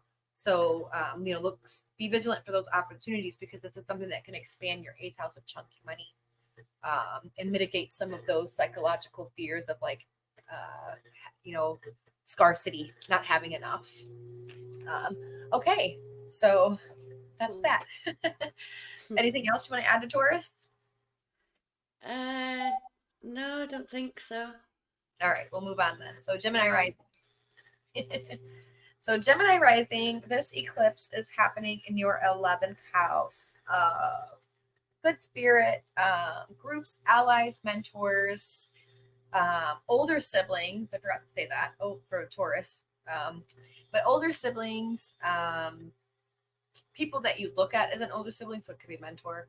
This is where you can collaborate with people, where you network. And this is pennies from heaven, and as it relates to your 10th house of career. This is one house from 10th house. So this eclipse, Gemini, could be eclipsing out old groups that you associate with, old friendships that you associate with, old networks that you associate with. With Mars ruling this eclipse, hitting this Saturn wall, your job is outdated. It's time to leave this career. It's time to cut out of a job. It's time to cut out of a connection with an authority figure that you might network with. It's not working out anymore. So this eclipse is going to cause this wheel of fortune that could be 2 weeks from now or 6 months from now. You will see the mitigating of it and the culminating of it 6 months from now, so October. It does have Chiron in the mix, so it's a wound here for you, Gemini rising. It has to do with, where do you belong? Who are your friends? Who can you network with? You have all these great ideas, right? And you're really trying to solidify these ideas as it pertains to your career and how it pertains to your legacy and your reputation. But Saturn's here, so it's trying to make it real, but it's a delay because it wants you to persevere. It wants you to move forward slowly, concisely, disciplined in a very strategic manner. And so the glue with Saturn and Mars here is going to help to implement this for the next 2 years after it severs and cuts something out. So it's time to cut out of something else to enable and activate something new for the next 2 years here. And this, on a longer cycle, Gemini rising will be an 18-year new story for you when it comes to how you network and how you receive pennies from heaven due to your career. With Mercury here in retrograde, with this eclipse present, Mercury rules you. Okay, Venus is also here, and it rules your 10th house of career. So yeah, so this tells me that there can be a new, like I said, a new career and a new way of going about getting money, um, and potentially some new aesthetics, that kind of coincide with the career path that you're moving towards. And Mercury retrograde here ruling you tells me that you're going to be going back over some plans that you have made recently and revamp, revise, reconstruct them. This also rules your fourth house of home. So this tells me, which is Virgo, and you have Juno, which is a partner here. This tells me that if you are dealing with the partner, you can be going over some things with the partner. There could be some miscommunications. There can be a breakup here and a severing of ties with this person, as Mars Saturn is in opposition to your fourth house. This also tells me that you could be dealing with something to do with your home. You could be honestly wanting to move as well. Like I think that's Taurus going through that as well. You could be looking at moving. You could be looking at renovating your house, fixing it up, potentially some type of real estate stories here. And it does have a lot to do with a partner. You're looking for a marriage partner. You're like, where is my marriage partner, right? This could activate maybe you going back over some potential stories with X to see where you went wrong. So it's a lot of like internalizing, a lot of looking at the connections and associations you make and how they either fit you or don't fit you, how they help you create your reality. Let me see, what else can I say for you here? The sextile. This Jupiter Uranus conjunction on April 20th in sextile to Mars and Saturn here to your 10th house from your 12th house tells me that there could be some behind the scenes things that are coming. There could be some lucky, expansive, progressive leaping into some type of portal that can help you to activate this 10th house of career and bring you a different sense of reputation as well. This Uranus and Jupiter here trying to clean up your fears. It's trying to clean up your phobias. It's trying to have you let go of things that are tied to a past life that have nothing to do with now, but they stay in your subconscious. They automatically play out, and it's a shadow for you. You don't even realize it. And it has a lot to do with your material possessions and your finances, how you go about getting your money, how you feel stable or comfortable. Are you comfortable where you are? So this can also point to moving, maybe going to a distant land. There'll be some opportunity here that opens up a window here for you potentially to move. And when you move, this activates the career. You find some job or something of that sense. This eclipse is an exalted eclipse in Aries, in your 11th house. So there's sometimes too, you can meet someone with an eclipse like this, because the moon is solar. It represents a masculine and an exalted masculine.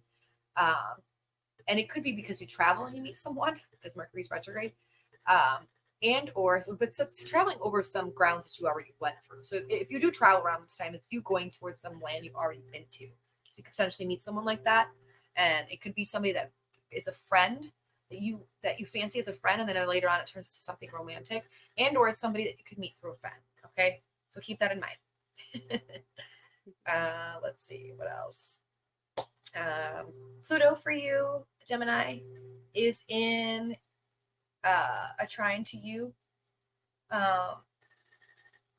Pluto rules your your 6th house of work. And there's been the square, so it's been really uncomfortable. Your routines, your schedule, your work life, all of that. Pluto's going to transform it. It's going to give you a new 20 years here of change into your bigger purpose in life. So the 9th house for you with Pluto and Aquarius here, it leans towards like the big questions in life, like who am I? What's my purpose? What am I here for? Who is God? It's higher learning, it's higher education. So I wouldn't be surprised if you embark on educating yourself more within the next 20 years, or traveling and going to foreign lands and finding your purpose. Now, it might not take 20 years, but you know what I'm saying? It's going to like reveal some things to you because Pluto deals with bringing out the hidden. So it's also about philosophies and beliefs. You're going to be, tapping into some things that you didn't know before and purging out old ones and new ones. This eclipse is a sextile to you. So it is positive for you, like it is for air signs, really. And for some fire signs, or well, it's positive for fire signs, and it's trying to fire signs, and it's a sextile to air signs. So you two elements aren't going to feel it as much as fixed and earth signs. Okay, so I think that's it for Gemini. I don't see anything else that should be talked about. It's brand new stories for everyone, isn't it? Yeah, Right now. yeah. Everybody's Death getting a and new beginning. yeah, death and rebirth cycle. Mm-hmm. For sure. Yeah. Yeah. Cool. Yeah, I think I'm gonna leave it at that. I think Gemini, that's good.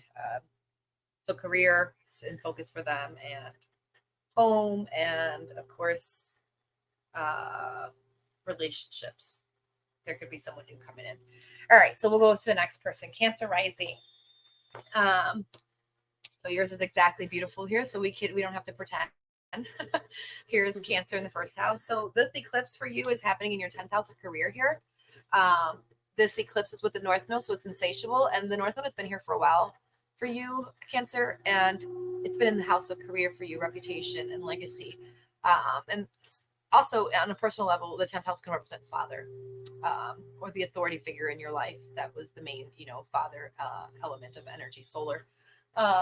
This eclipse here sings to the energy of, and it's a square eclipse for you. Okay, so this is uncomfortable, Cancer, because it's like for the last year that you've had the North Node here, you have been really insatiably trying to find what is your reputation going to be like, and how, as it pertains to a career, what is your career path? Where are you going? What do you want to do? And being that it's Aries, it's definitely something that you want to initiate on your own. You want to pioneer. You want to bring something new, and you want to do it yourself with the energy of Aries. So because this is the cross you bear, let's see, the first house, the fourth, the seventh, the 10th. So, by the way, guys, this cross that you bear has a lot to do with the cross that Jesus was supposedly on. It's just what it represents. It represents the AC, the IC, the MC, and the DC energy in the sky. Okay. But so, anyways, this cross that you bear with this eclipse, it activates you as a person, your personality, who you are, how you perceive the world, how the world perceives you. It activates your reputation, it activates your career, and it's going to affect the home life because Libra's over there in your fourth house. And the South Node has been sitting here purging out the home energy, the mother energy, the comfort energy, the what feels stable to you. There's been a lot of uncomfortableness here because there's been a lot of like not knowing where you're going, where you're going to be living either. If you've been in and out of homes, that this is why, because of this South Node here. So it activates that, and then it also activates in square to your 7th house of partnerships, right? Capricorn's here. Mars rules this eclipse. It's in your 9th house of your big questions of life, your purpose in life, and it hits this wall with Saturn the very next day after the eclipse. Now, it's going to cut something out, and it has something to do with the 7th house because Saturn rules your 7th of partnerships, and it rules your 8th of shared resources. So this could cut out how you are sharing your resources and with a partner, and how it pertains to your home life and your reputation in the world. So you could be seeing a splitting up for sure when it comes to partnerships. And if it's not that extreme, it could just be that you guys are ending one way of doing something, potentially a career. You could be cutting out of one career to do another one, and it will change the home life, and or it will, cut you out with this person, boss, partnership, business contract, whatever it is, and it's going to solidify something new for the next 2 years. But you're going to be working towards it for 2 years with that Saturn Mars glue. Now they sextile to your 11th house where Jupiter and Uranus is sitting, and they do a conjunction on the 20th, which brings an expansive energy, something positive. It can reinforce you leaping into a different paradigm when it comes to your friendships and your network. So it can bring you better networking. It could also bring you pennies from heaven. So money, as it pertains to some newfound career when you get this eclipse activation here. Now, remember that this eclipse is a 2-week window. It's going to be felt, but it can also take up into 6 months with how it culminates and how the cycles orbit with the moon. So sometime around October, you will see the solidifying of this. And then 2 years from now, you will see more of this being solid. You'll be on your right direction. You will understand your purpose. and it will be a 14-year collaboration of networking with someone because Uranus and Jupiter conjunction here. Let's see what else we have going on. Mercury is in retrograde in your 10th house, so this is, miscommunication with the boss, potentially losing a job. Mercury rules your 3rd house of how you communicate, and Mercury rules your 12th house of your fears, phobias, your worries, how you undo yourself, how you disillusion yourself, how you hold yourself back. In your case, Cancer, this shows me that with Mercury here, it wants you to go through some of these fears and phobias and how it pertains to your Chiron wound here. So there's a wound that you have here when it comes to your purpose and your career, your reputation and your legacy. Like it's like you're trying to, create this, but you are not sure how to do it. Mercury ruling this 12th house here with this eclipse tells me that you are your own wall. So how you believe, your beliefs, your ideologies, your philosophies, because look at the Mars hitting Saturn here, hitting the wall in your house of belief and philosophies. Your philosophies need to change. Your beliefs needs to change. Your purpose or what you think your purpose is going to be revamped here and changed. We're going to be going back towards trying to, all the way back to 16 degrees, going back and then going forward again, the end of the month towards the 27th degree, with Mercury trying to mitigate and clear out some things, revamp and go back. So if you've been trying to put some type of career into motion, you're going to go back and revise it because it's just not working out. But a lot of it has to do with how you undo yourself when it comes to your philosophies and your thinking and your beliefs. And then how you communicate them out, because this Mercury rules your 3rd house.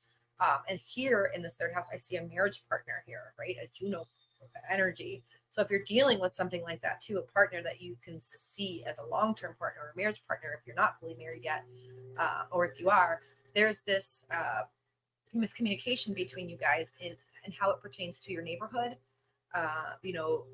your local day-to-day people that come in and out of your house, or in and out of your story. So 3rd house is somewhat like the 6th house, where it comes like it deals with routines and schedules. 6th house is more where we solidify them and have them concrete, and 3rd house is more so how we go about doing our day-to-day things. And so there's this conflict here with how you do your day-to-day things with a partner.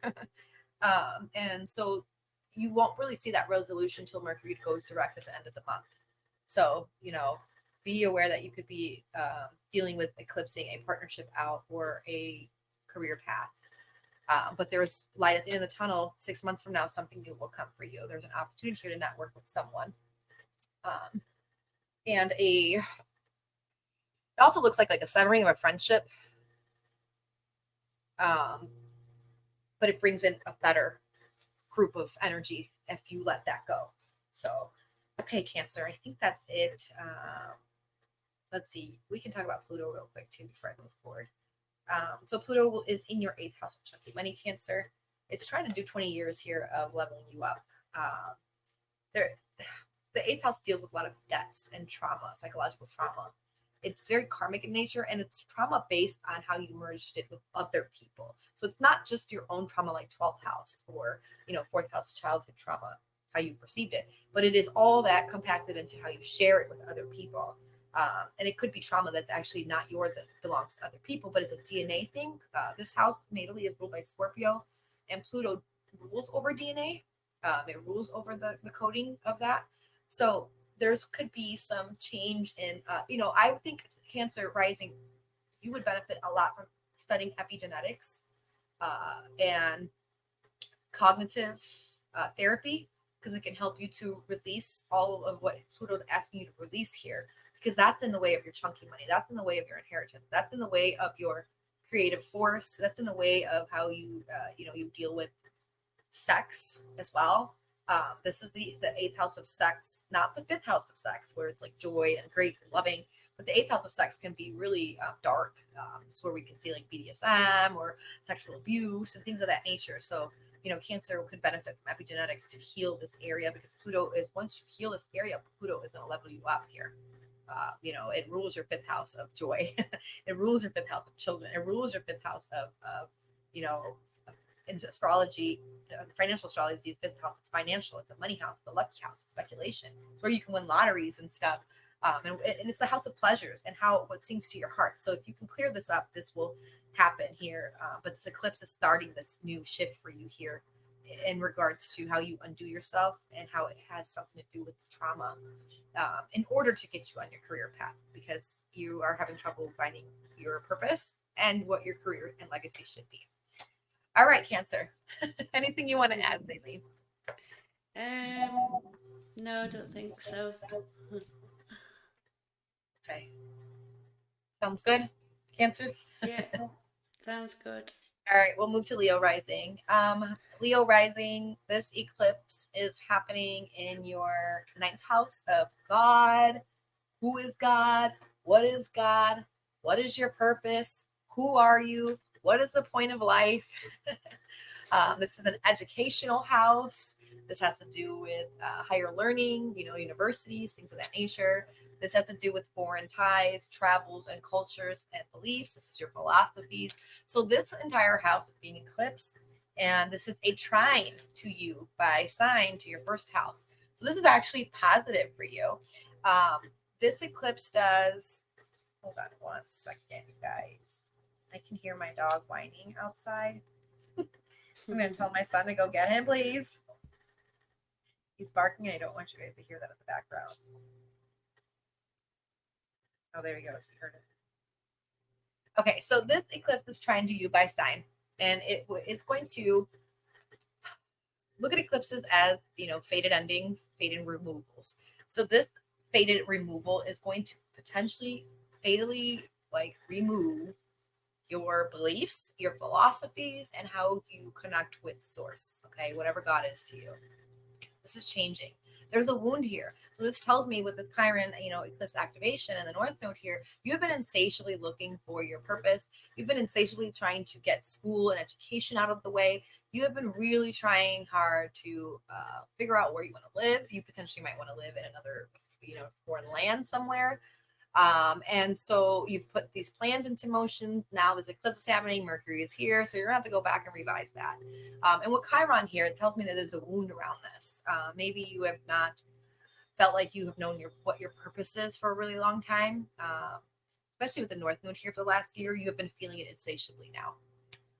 The South Node is in your 3rd house. So it's a lot of purging out what you have learned, because the 3rd house is your basic skills that you have learned. So it's elementary level learning. It's your school years. It's your, childhood years. So this is you cleaning all that out and releasing it so that you can lean more towards the North Node and find more of a purpose and different paradigms, open up your mind. So even though the 9th house deals with travel physically, it could also be traveling in the mind, different realms, different dimensions. And so Leo rising, this is what is happening with this eclipse to you. It's a 2-week window, but that could ultimately see the results 6 months from now in October. Mars rules this eclipse, and he is in your 8th house of chunky money and shared resources and trauma, and he meets a wall with Saturn. Okay, Saturn rules your 7th house of partnerships. It rules your 6th house of dating. So this tells me you could be potentially some of the other signs, severing a relationship, cutting out of a business contract, ending something here. But because this eclipse is a trine, this could potentially be beneficial to you because it sextiles to your 10th house of career. So with Saturn and Mars here, right, it's going to sever and cut something out that you're sharing resources with a partner or a negotiation business contract. But it gives you an opportunity to work towards something for the next 2 years, diligently, in a disciplined way, very persevering, and that can ultimately benefit you when it comes to an opportunity for career 2 years from now, because it's sextiles to Jupiter Uranus, and they make this conjunction April 20th in your house of career and reputation and legacy. So something here is going to expand, and it's going to leap you, and it's going to bring you a different paradigm, and it could be very beneficial. You will see that the results more so 2 years from now. You will see the activation April 20th, and you will see the long-term effect for 14 years in this area of career. But then the purpose aspects will be a long 18-year story. So you will know, you will be in your element for the next 18 years after this eclipse activation. So Leo, this is actually a really good one for you. I like this. Let's see what else I can say here for you. Venus is in the mix of this eclipse. So I wouldn't doubt if some type of educational pursuit, you finish it, either maybe coming up to finishing it now, if you started it in October, or 2 years from now. Whatever the case, it, like I was saying, it rules this 10th house. So it's going to bring money. Jupiter's going to bring expansive money. Jupiter rules your 8th house of chunky money. Jupiter rules your, let me see, your Sagittarius house, right? Yep, which is 5th house. And that's also a money house. It's a lucky money house. It's a speculation house, but it's a house that sings to your joy. So there can be some expansion that's there in that sense. And in another aspect too, after Mars goes over Saturn, for you, Leo, with Jupiter ruling this 8th house for you and ruling your 5th house, be careful with pregnancy. You can definitely, reputation can change because you get a shocking, unexpected pregnancy. Let's see. What else can I say? Let's talk about Pluto real quick and then we'll move on, Leo. So we talked a little bit about Pluto sitting here in this 7th house for you of partnerships. So your energy of partnerships, how you collaborate with people one-to-one, your house of open enemies, how people are privy to your personal information here, and your marriage partners are all getting revamped. It's a 20-year change for you. It's very platonic in nature. You're going to be dealing with a lot of platonic type of energy, Scorpio type of energy. This is very deep energy. So getting very deep with someone, learning how to detach more as well, because Pluto's sitting in Aquarius. So it's squaring to your 4th house of home. So it's trying to teach you to have a relationship and connecting and coming together, but that's not so attached and more so detached. So you're not being overbearing or codependent. It wants to teach you to have autonomy and let the other person have autonomy too. So you will be learning a lot of that with Plutonic type folks. This affects your home. So the home life will go through a major transformation along with partnerships for the next 20 years. Ooh. Big changes. Everybody's got some major stuff going on. Yeah. You know how you were saying about the eclipse activating 2 weeks after? Yes. So it's not like a full moon then, because you normally have the 3 days before a full moon and the 3 days after. Yeah. It's not like that with an eclipse. So no, eclipses are a little bit more powerful. So it can be the day of and up to 2 weeks or 6 months. So and it's because they're a lot more powerful. They are the natures of 12, 13 full moons. So you're going to feel it intensely. This is why we add more time to it. And it's really just how they work on their cycles and their synodic cycles. So yeah, it's not like it's intense like a full moon, but it's not as, it's way more potent. The sun is here, so it's giving it all of its rays, and because the sun's here, it's outward. So we don't, full moons, we feel it more internal. This is a new moon and it's with the sun, so it's external. It's on your outside world. So that's why when we deal with these kind of eclipses, you notice it on the outside. It's really something that gets shake up on the tangible, the physical realm versus emotional or internal. Now for Taurus, this is definitely a behind the scenes and can be internal, but it is also external for them because it is the sun. And that rules I think that rules their home life. So yeah, it has a lot to do with their home life for Taurus, but yeah. Okay. All right. So that was Leo, right? Let's go to Virgo. Virgo rising. This eclipse is happening in your 8th house of chunky money, your 8th house of shared resources, your 8th house of grief, loss, rebirth. This eclipse here in this 8th house is intense. Now, this is because it's an earth, because you're an earth sign. Let me see. Yeah, it's harsher. It conjuncts, right? Let me see. Hold on, let's see. I think it does a quansync or in conjunct, 150-degree angle. Yeah. So it can't witness. You are not going to be able to witness this. This is something that will just happen, and it'll be unexpected. It'll be shocking. It's 2 weeks, and it could be up to 6 months where you see the culmination of this, and it's something that has a lot to do with October. So whatever you went through in October, what it deals to this with the shared resource house or grief or loss house, it's coming back again, and you are going to eclipse something out that you couldn't do back in October. This eclipse is with Venus and Mercury and the nodes, so it's insatiable. You have been insatiably looking for ways to merge with people financially, ways to up level your chunky money, your bigger money when it comes to banks and loans. This is the house that deals with bank loans and debts. So you've been probably dealing with a lot of those type of issues. Maybe hopefully clearing them out. With South Node in your second house in Libra, it tells me that you've been giving a lot of money out because it's your financial house of money. So you've been sharing resources, you've been clearing things out, you've been paying alimony or child support or debts or loan debts or bank issues. And so this eclipse is going to do a turnaround for you here. It is a tower moment. It's going to be uncomfortable because the next day Mars meets the wall with Saturn, which is your partnership house. So there could be, like a lot of the other signs, you could be cutting out a contract with someone, shared resources with someone. This can be a limitation, limiting with how you go about sharing resources with someone. But when Mars goes over Saturn, there will be a new plan put in, and it will be 2 years of working towards this, Virgo. For you, having Jupiter and Uranus in your ninth house and all this energy in your seventh, the ninth is a law house. So if you're dealing with legal matters, and you could be cutting out of a relationship with a lawyer, maybe a lawyer is just not giving you justice, and you're like, I'm done. You sever this, you go find you a new lawyer. They do a better job. In 2 years, you see the result. It could be that simple.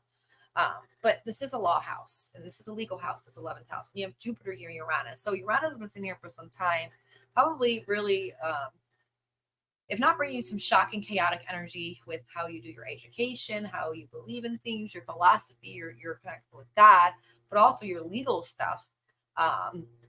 It could also be shifting you into new paradigms with how all of these things, your mind has been opening up to new philosophies, new things and stories about God or mythology,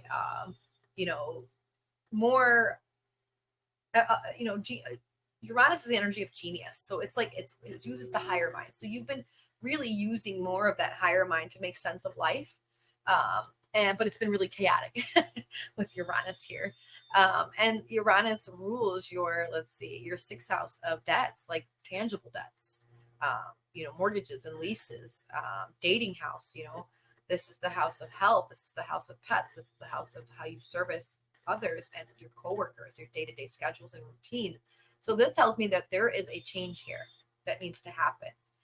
With Pluto in this house, you've been feeling that anyways. And it's a 20-year revamping of working with others and servicing others, and how you clear out your karmas in life. We talked about that sextile. Let's talk about this Mercury. Mercury's in retrograde during this eclipse, right? And it rules you as a person. And it rules your 10th house of career. So this also tells me that you could be going back to an old job, or job could be contacting you, and you can be going back over these degrees to revamp whatever it is that you probably started and it just didn't commence correctly. So now you're trying to mitigate and redirect, reanalyze, and just fix it. This Chiron moon here in this 8th, maybe you are trying to also merge with someone on a partner level, and it's just this person that you have decided, because Juno's in your first house, so it represents marriage partner. And this tells me that you're trying to find, because it's 7 degrees, you're trying to be a marriage partner to someone, but there's this limitation, there's this restriction since March of 2023 with Saturn here. There's been this limit of being able to come together with someone. And so with Mars hitting this wall here, it tells me that this might not be the right person, that you're getting ready to cut out of it, or this person get ready to cut out of you. And yeah, because Saturn rules your 5th house of romance. It rules your 6th house of dating. So there is something that you're going to cut out of here. Also,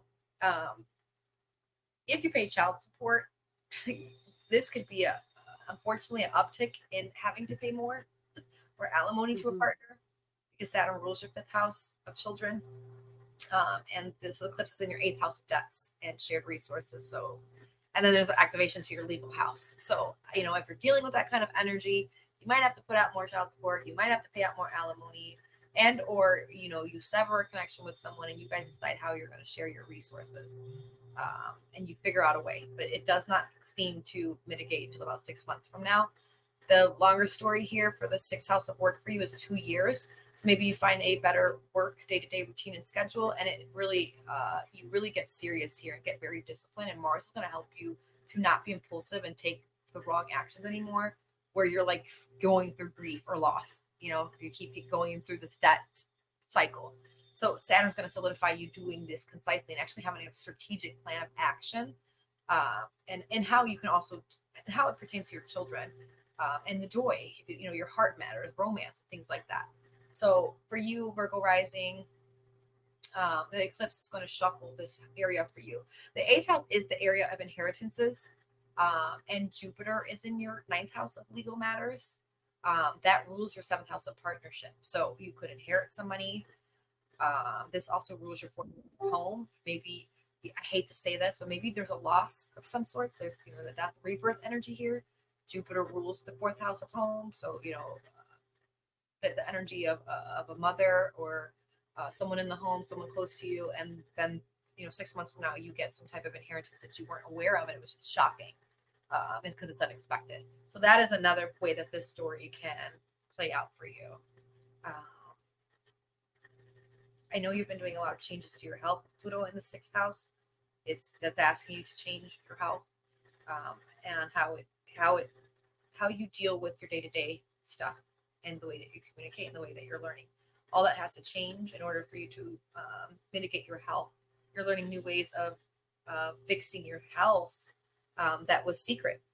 That's deep diving with that Scorpio in that third. You're Pluto in your sixth. You're learning how to really find some futuristic type of ways of healing yourself, because Aquarius is about the future, and it could be like using electrical tools, or just progressive things of technological advancement to cure yourself and heal yourself on a health level. Okay, I think that's it for Virgo. I don't really see anything else that jumps out at me right now.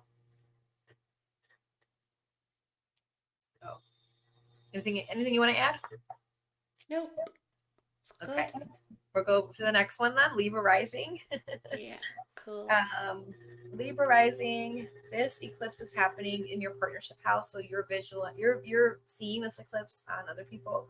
It's not particularly you, but your south node is in your sign, so it will affect you. And plus, the ruler of your sign is in the seventh house, okay, in the house of open enemies. So, who are you dealing with that is an open enemy to you, or feels like an open enemy? This can be a marriage partner, a business partner, a contract with someone like a lawyer, or just anybody one-to-one, right? The seventh house is the energy of, and you are the energy of the scale. So where are you tipping the scale so much, where you're being, with South Node in your sign, it's asking you to stop being so passive aggressive, and so accommodating to other people. Because the seventh house energy that you're dealing with is very selfish energy. So you're dealing with partners and people that could be a little bit more self-serving. And so this eclipse is going to shift this for you here. This is a 2-week activation, but you can feel it 6 months from now, all the way till October. And this actually ties to October. So if there had whatever you had going on with a partner in October, this is that story here for you that is coming to a culmination point. Now, just like you, this is the cross you bear. This is cardinal energy, and it affects your 10th house of reputation and career, Cancer, and it represents your fourth. It affects your fourth house of home as well, Capricorn, because Mars is going to conjoin with Saturn the very next day on the 9th. And Mars rules this eclipse. So this wall that you're hitting here in your day-to-day routine schedule, health, mental health, how you service other people, how you help other people, pets, rentals, mortgages, co-workers. This wall that you're hitting, could it be that because it's your fourth house, rules your fourth house, it rules your fifth house of romantic partner and children. Is it a schedule issue with children? Is it a issue with a romantic partner or someone that you live with who's not helping you? Maybe your schedules need to be changed and revamped. But you're hitting this wall here, and so Saturn with this glue here is going to obviously cut some things out, but it's going to help you to come up with a strategic plan, persevere, be determined, be disciplined, and aim for this course of action that is a 2-year change. Saturn wakes up here, it is going to be a 2-year new Saturn routine and change for you in your 6th house of work. So like a lot of the other signs, Libra, I wouldn't doubt if you cut out of a job. I feel like it's more you cutting out the job, because even the eclipse is the 7th house of other people and Mars rules it, but your Venus ruler is here. So it might be you cutting out of this career path or this relationship or this schedule because it's just not working for you. And it is affecting your health, your physical health, your mental health. Mercury in retrograde here with this eclipse, it rules your 12th house of subconscious, where you have the Juno asteroid of marriage partner. So what have you been behind the scenes thinking about when it comes to marriage partner or marriage altogether? What have you been dealing with when it comes to phobias and fears when it comes to a partner? Are you too passive, or are you too uncooperative lately? Because you've had South Node in your sign. Venus is in Aries right now, and it's detriment, or is this relationship just not working out for you, right?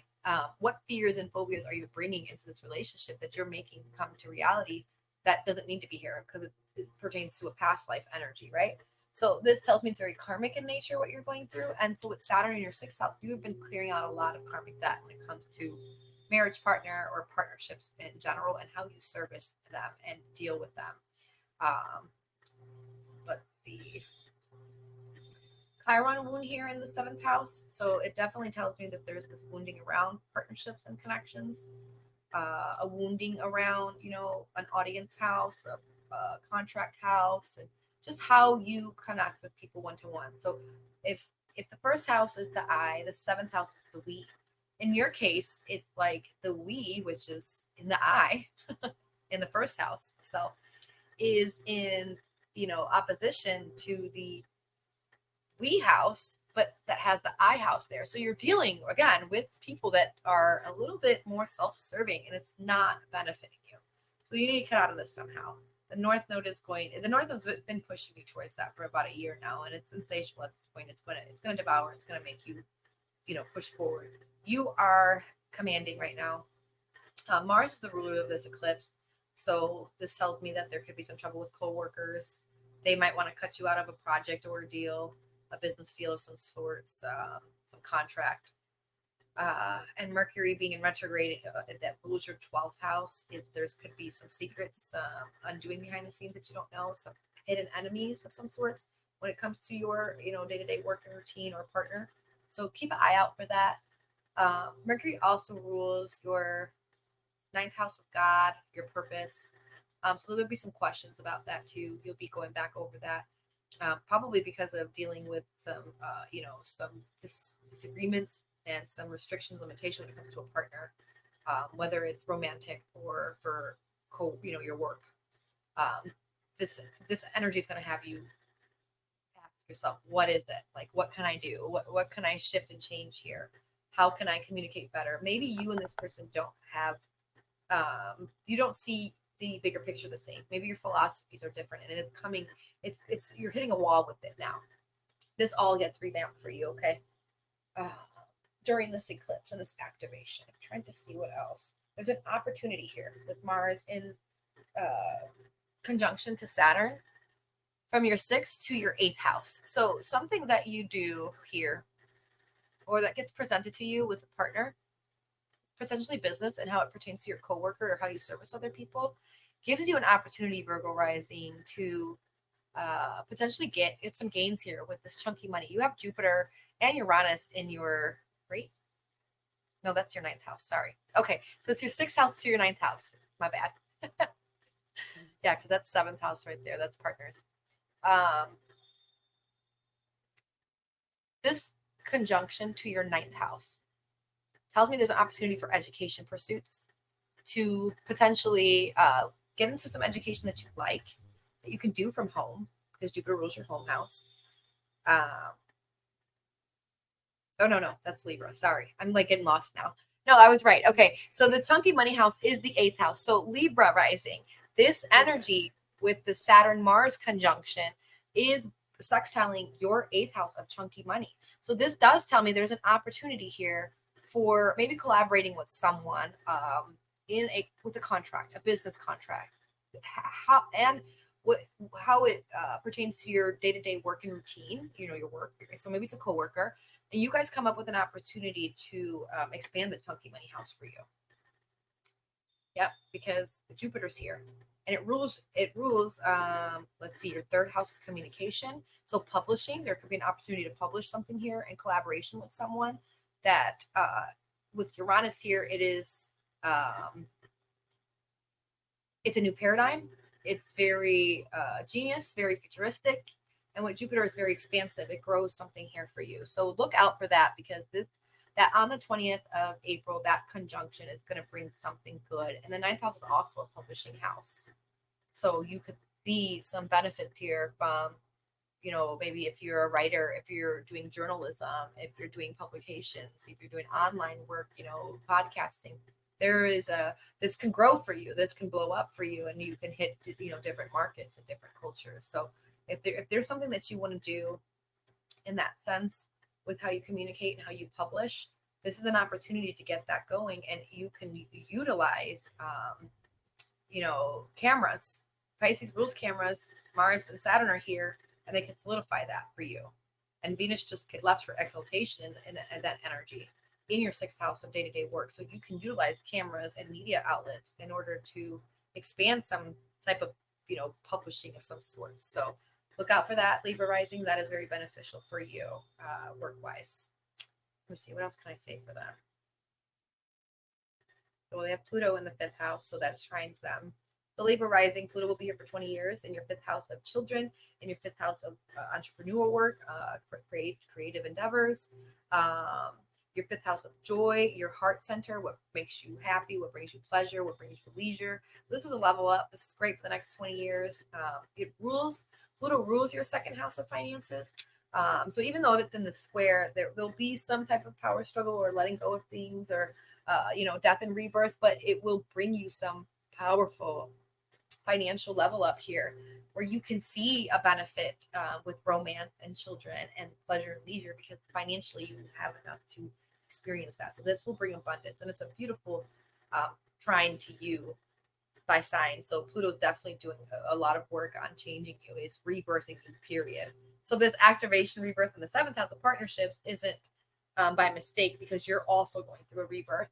So the way that you partner with people are definitely going to change. Okay, so that's enough for Libra. Cool. I almost messed them up because I can't turn this chart. So I was like, wait, where am I? I got lost. All right. I was go going ahead. to say, I thought we were on Libra. Yeah, we're on Libra. Yeah. We're going to Scorpio now. But, again, I get so lost with doing all of these. Yeah. It's understandable. It's much easier when it's one-to-one. I could do one person's consultation, or focus on one chart, one sign. But this is trying to do everyone's really quickly. Okay, so Libra rising. Or nope, we were there. Scorpio rising. See, I'm already trying to screw up. Okay, so Scorpio rising. This eclipse is happening in your 6th house of coworkers, health, and schedules and routines. So you've had the North Node here for about a year, Scorpio, a little bit over a year. So things with routines and schedules and your health and mental health have been a thing. With North Node here is insatiable. So this tells me, Scorpio rising, you have been a workaholic. You've been working your ass off. And the Chiron rune is here. So it's almost like you could be feeling that you're not benefiting enough when it comes to your work. Okay. So maybe you want to, this eclipse will help you to mitigate this. You could come into some better opportunities when it comes to the concept of work. And you could switch out on work. Mercury here with this eclipse in retrogradation will have you going over things that have to do with your 8th house of chunky money and your 11th house of networking. Okay. So who can you network with to bring about more financial, level up? who can you connect with to have more better shared resources, and it benefits and grows for everyone at large. That a lot of that has to do with your health as well, like your not just your physical health, but the state of your mental health. The South Node has been in your 12th house, so there's this purging going on to subconscious tendencies, automatic reactions that you don't realize that undo you or disillusion you. You know, things that are you're blindsided from.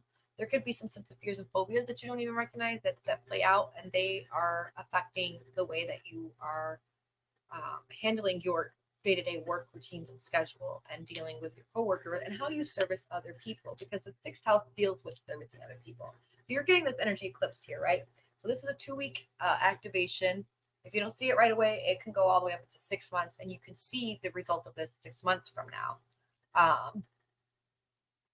With the ruler of this eclipse being in Mars, and the very next day on the 9th hitting the wall of Saturn in your 5th house of creativity, in your 5th house of entrepreneur work, you are trying to get something going that is entrepreneur, made by your own hands, by your own creativity. And it, because it's in the energy of Pisces, it has to do with something health, something with mental health, something with the disenfranchised, the the forgotten people in society, things with like maybe pharmaceuticals or medicine, or spirituality, because Pisces can be very spiritual in nature. And so you hit this wall and wants to cut something out here in this 5th house, in order to solidify something new. Glue, Saturn's the glue.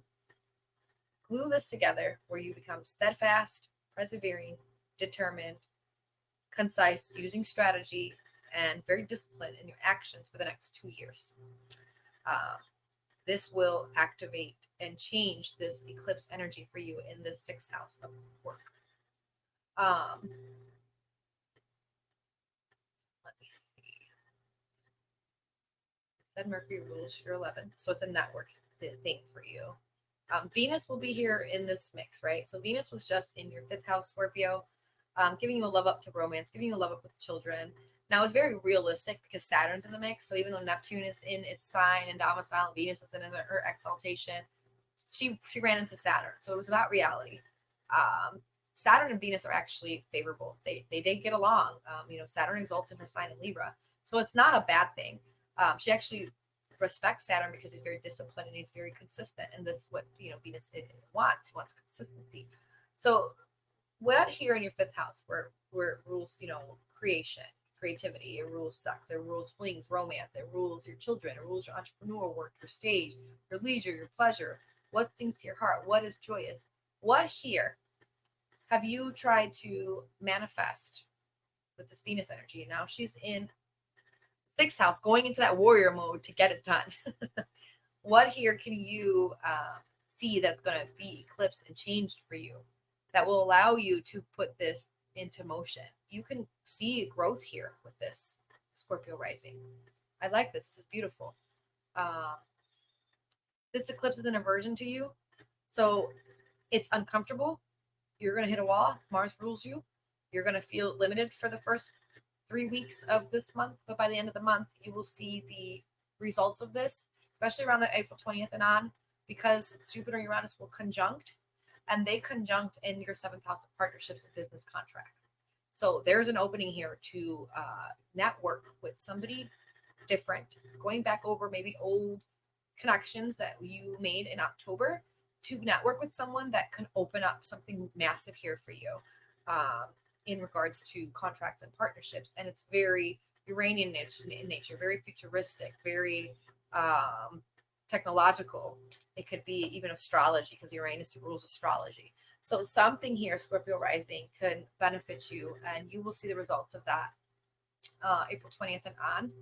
And it'll be something more long-term, like 14 years as well. So this can also bring you a partner unexpectedly. Venus rules this house. She was just in her exaltation in the 5th house. And then maybe you met someone recently through a, pleasure, leisure moment. And then now you guys start to date as she moves into this Venus house for you, or the 6th house for you dating. And then it gets solidified when she goes into this partnership house in the 7th house. Maybe you guys, get serious. Nonetheless, it's very positive for you. You will see results of this. If it's a financial matter, you will see results for this in May, end of April, May. What else can I say for you? Scorpio, you rising, you have had Pluto in your 4th house of home for a while now. I believe since March. She dipped in there last year, or he dipped in there last year. He's here again, but he's here again for the next 20 years. This is going to change drastically your home life. This is also going to excavate a lot of things with ancestors and your genealogy, your roots, where you come from. What is comfort to you? What is safety? You're going through, working through, detaching from a lot of the ancestral traditions, and really just finding out things about your identity, who you are as a person. These things have been hidden from you for a while, and this also pertains to the side, your mom's side of the family. So you can find out some secrets or some things that could transform and rebirth you within the next 20 years. But it's huge.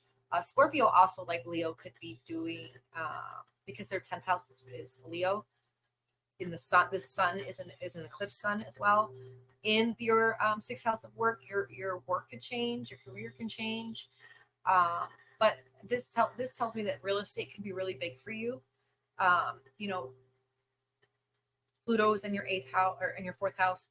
Pluto rules the 8th house of real estate and Scorpio, and that's your rising. The 4th house also can rule real estate. It's in the sign of the home. And Pluto rules big money. So it rules like getting in within the hidden and the mysterious, the secrets of how you handle banking and loans and mortgages and stuff. And you could really see a big influx here with property within the next 20 years. Especially because your 8th house is Gemini, Mercury ruled, and this eclipse is here in the 6th house. So, you can get into some entrepreneurial work when it comes to real estate, something health-wise, creative-wise that you have created that is very technological, advancing, or just with any special creative talents that you have. You can put that into a career path. The romance for you, change in career path, and changing your routines and your schedule. It has to change in order to help you health-wise, because you're dealing with an eclipse here. If you do have to deal with health matters, this can be something that activates on the lower scale, the negative side of this. If it's not positive, this power moment could be that your health you've been avoiding your health situation for a long time, and this activates a health situation. It could pertain more so to the head, as Aries rules the head. But Aries, Mars also rules the blood. So you could be looking at something that might to do with the head or the blood. It could be something as minute as migraines because Mercury's here, or it could be something much more serious. So if I was you, I would definitely, after this eclipse, do a checkup because your health house is activated majorly here. Let's see. And yeah, Mars is in Pisces, so it could, it's blood again, inflammation. There could be something there with your body that needs to be checked out. All right, I think that's all I see for Scorpio rising. Yeah, that's good for now. I think I talked about everything. Well, okay, so Sagittarius rising. Sag, this eclipse is a trine to you. So this is a little bit easier than the water and the earth signs. This eclipse is happening in your 5th house of romance. Ooh. It trines you, but it's a tower moment because it is squaring to the ruler of this eclipse squares from your home house life to you. And because it's a square and it's Mars meeting the wall directly after this eclipse, it tells me that there's an authority figure, a masculine person, the person in charge in your relationship in your home, that is restricting and limiting you. It is telling you no. Mars here it's going to sever something. It's going to end something. It's time. So you can cut out of a home, potentially, or a relationship with someone, but it will bring you something new because Mars, when it goes over Saturn here, rules this eclipse in this 5th house of romance, of feelings, creativity, of your entrepreneurial work. You can also probably be working from home, Sagittarius rising, on some type of entrepreneurial endeavor. And it could be technological. It could be utilizing computers, because Saturn and Mars in this conjunction, they do a sextile to Uranus and Jupiter, which is the computer, and it actually, or technology, and it sits in your sixth house of work. So there's an expansion here to day-to-day routine schedules and work. You could also be cleaning up your routines, finding opportunities and ways to have a better routine as it pertains to your home life, Sagittarius. Now, Mercury in retrograde with this eclipse, right?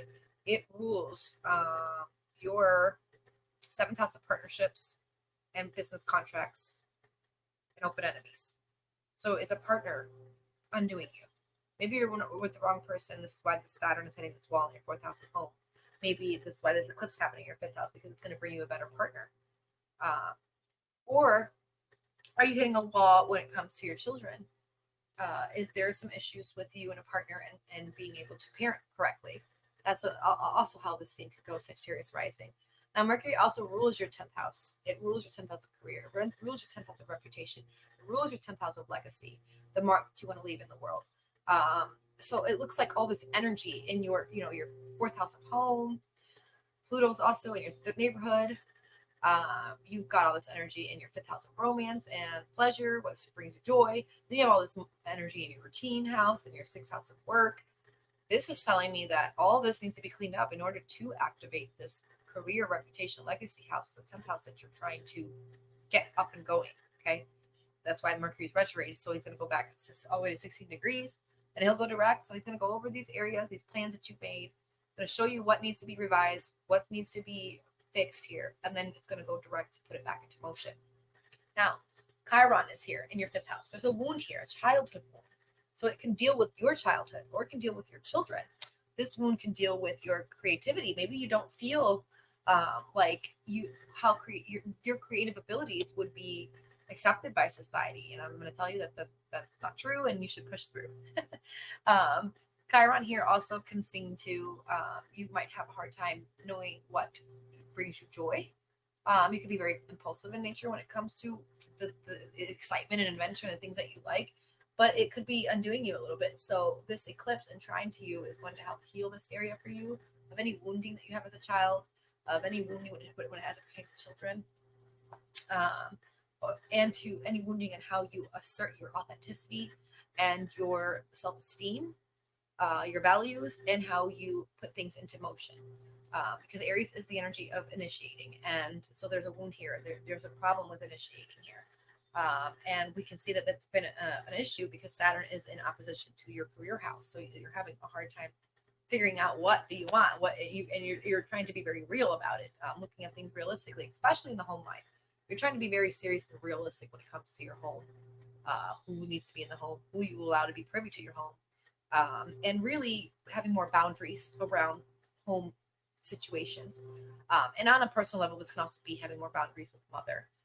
This childhood wound could pertain to mother. Maybe there was some issues growing up, and so you're trying to learn to have more boundaries and heal from this. And that could be what is in the way of you initiating anything career-wise or day-to-day routine work and having a job in a career stance, in a routine way. Sagittarius risings. What else can I tell you here? So the eclipse, remember, it activates on the 8th. It's a 2-week window, and it will culminate and could be seen all the way up to 6 months, so October. And this is relatable to something that happened last October. So look into that as much as you can and try to remember. It'll give you clues into what's happening. This is the new 18-year story here in your fifth house. So it will be whatever happens here when it comes to children, entrepreneurship, creativity, romance, what brings you pleasure, what sings to your heart, what makes you happy. This is a new 18-year story, and it's going to be solidified for 18 years. It will take 2 years to work towards it because Saturn will meet with, or Mars will meet with Saturn, and it will glue it for about 2 years here once it cuts something out. And then they sextile. So they sextile to your work house. So in your service house, how you service other people and how you clear out your karmas. Jupiter here is trying to expand you when it comes to day-to-day work routine and work and working with coworkers, but it also wants to heal you up. Jupiter is like guardian angel, wants to heal up your health. So there could be something that you're dealing with health as well. Uranus has kind of been making it a little bit chaotic, or even making your day-to-day routines and schedules hard and work probably have been going through so many different jobs, and you're like, well, where is my job? What am I supposed to be doing? This eclipse will help to kind of give you a bird's eye view on what it is it's going to be. You know, I mean, it's fated. Eclipses are fated. It's going to push you towards that direction anyways. Sagittarius, I will leave you with one last thing. You have Pluto in your third house, of communication, and this sextiles you. So with Pluto here, it is trying to teach you and like rebirth you in the way that you communicate, the way that you learn your basic skills that you have learned, and help you to learn more basic skills within the next 20 years that you can use that will help you in the future, because it's Aquarius in nature. It is a futuristic a level up here to open up a paradigm for you in that sense. And it will benefit you work-wise, because the ruler of this energy is in your day-to-day work house. All right, I think that's it. I'll leave it with Sagittarius with that one. Yeah. Okay. So moving on to the next sign, we're going to do Capricorn rising. Gosh, I need more water. Capricorn rising. This eclipse is in square to you, so you're going to feel it.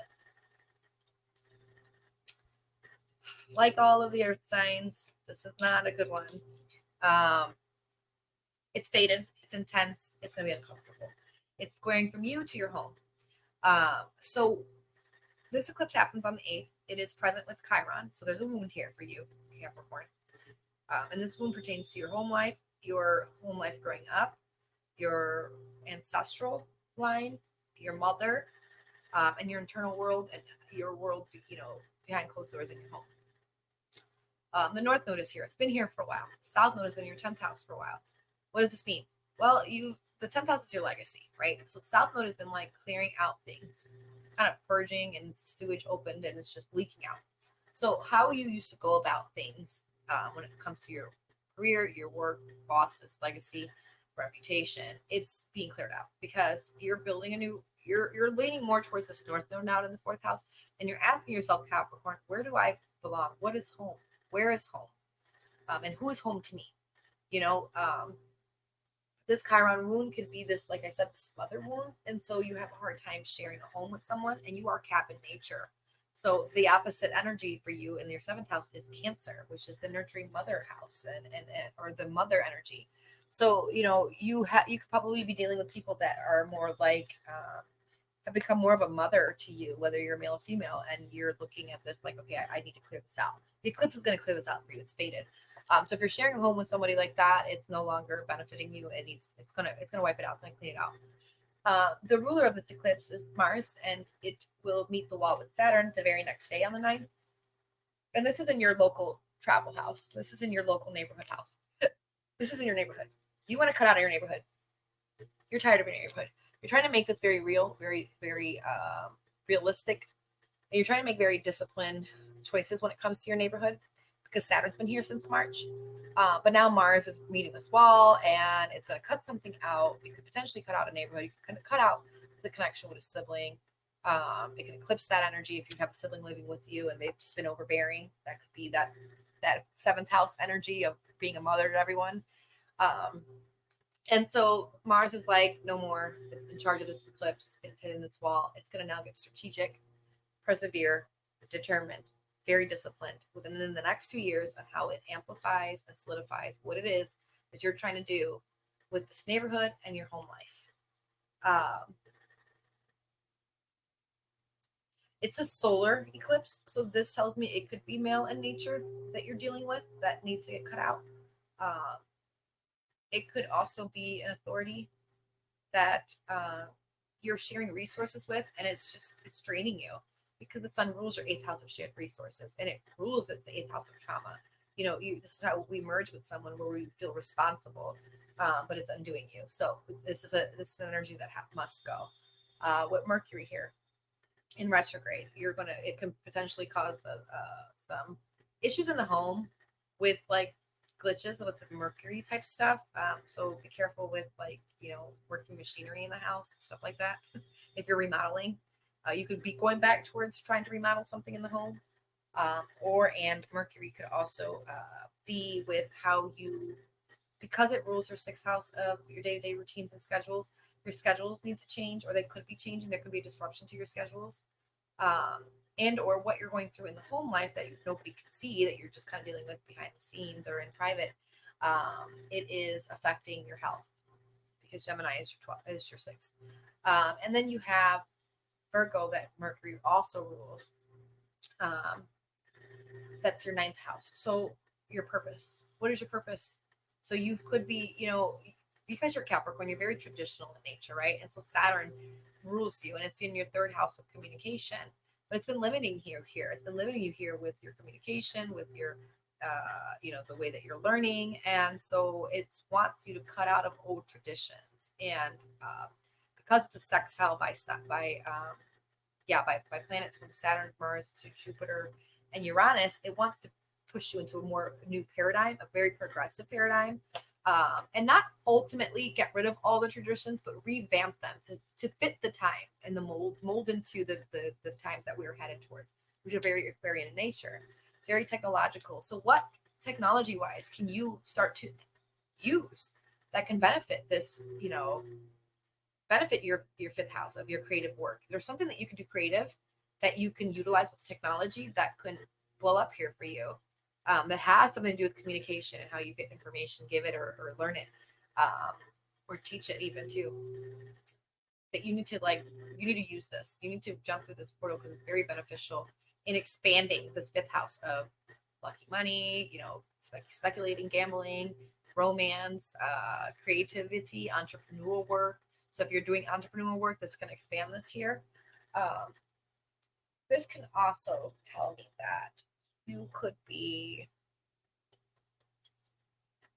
maybe you've been dealing with a lot of dating, right? And the people that you have met have been very different and unique. They're not the type of people that you're used to. They've been very philosophical, very spiritual in nature. And so you, with Saturn in this third, it's like you're learning how to have boundaries more so in how you communicate and what you accept and what you don't accept. And we're trying to make, your dreams into reality here. So there's an ability to bring in, again, some type of creativity, publish it, use technology, and bring these creative dreams into reality. And it's in the same token if it's a relationship. Maybe you meet someone in the local neighborhood or through a sibling, and they're different. And so maybe Mars, Saturn here will try to solidify this, and you guys will date and work at it for 2 years. So let me see. What else can I say for you guys before we end this? Pluto's in your second house, Capricorn. This is a 20-year level up on money being made by your own hands. So again, if you're creative and you got some type of entrepreneurial work that you can put out there that's very progressive and advanced, different, you should jump on it, because Pluto can level you up here for the next 20 years financially.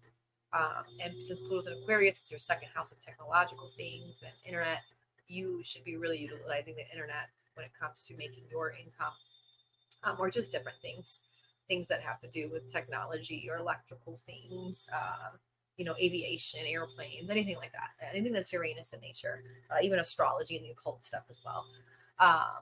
So Pluto here could actually make you feel like, because it rules your, Pluto rules your 11th house of networking. You could be coming into new clubs, new networking, new allies, new mentors for the next 20 years, and they will help. This collaboration with networking with mentors and people from this 11th house could really help benefit you with lucky money from, pennies from heaven, and really making money by your own hands, that you could see a growth in possessions and your material possessions and your, your value as well as your self-worth with Pluto here. But it's going through purging first before it solidifies this. I'll say 10 years from now, you will see the results of that. But okay, so I think we're good. I think that's enough for Capricorn. I said they would be potentially cutting out of the home, right? Yeah. So you'll be eclipsed. You're eclipsing the 10th house or the 4th house at home. So I wouldn't doubt that you could potentially change careers because you change homes.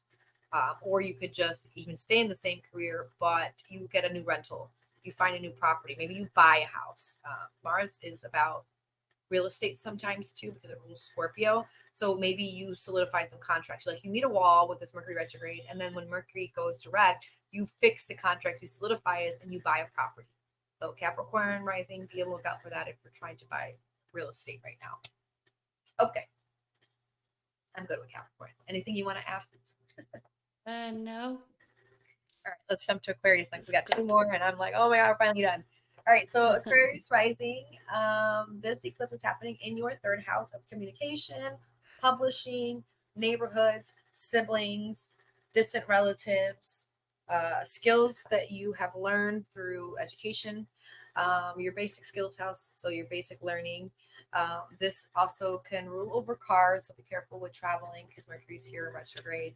And that rules cars too. And then Mars is the ruler of this, which is in your second house. So you could potentially see some issues with travel. So be careful with that Aquarius rising. But other than that, this eclipse happens on the 9th or on the 8th. And then it is present with Venus will be here, the North Node will be here, Chiron, and Mercury. The North Node has been in the sign for you, or in this house for you, the third house, for about over a year now. And it has been really insatiable about moving. You want a new neighborhood. You want a new communication path. You want a new publishing endeavor. You want to better connect with siblings. You want to, what else is this third house? You want your day to day life to change, okay? The day to day that you experience. And so North Node has been trying to have you to lean over on this, but you implementing it. So, because remember, Aries is the sign of initiating and doing it alone, autonomy, authentically. God, I can't speak right now. That Mercury retrograde. But there's a wound here. There's a Chiron wound here in this house of siblings. So this tells me maybe that you're not used to doing things alone because you've always been passive. You've always leaned on that South Node of Libra in your, ninth house of what your purpose is. And you've based it a lot on, other people, your childhood friends, your neighborhood, the upbringing, your siblings. So this is getting eclipsed here. It's eclipsing this all out for you so that you could make this potential move that you're looking for. Or because you do have a Pluto in first house in square to by sign, Jupiter and Uranus in your fourth house of home. So there is a transition period here. There is a trying to move into a different area, different home, different neighborhood. But this eclipse will try to help that for you. What I see also is that publishing can change. Maybe you publish something and it goes viral 2 weeks, 6 months from now. You might not see the results of it till October, or maybe you're planning on doing that and you will see the results of it October. Mercury in retrograde here, that rules your fifth house of romance and children and entrepreneurial work. It also rules your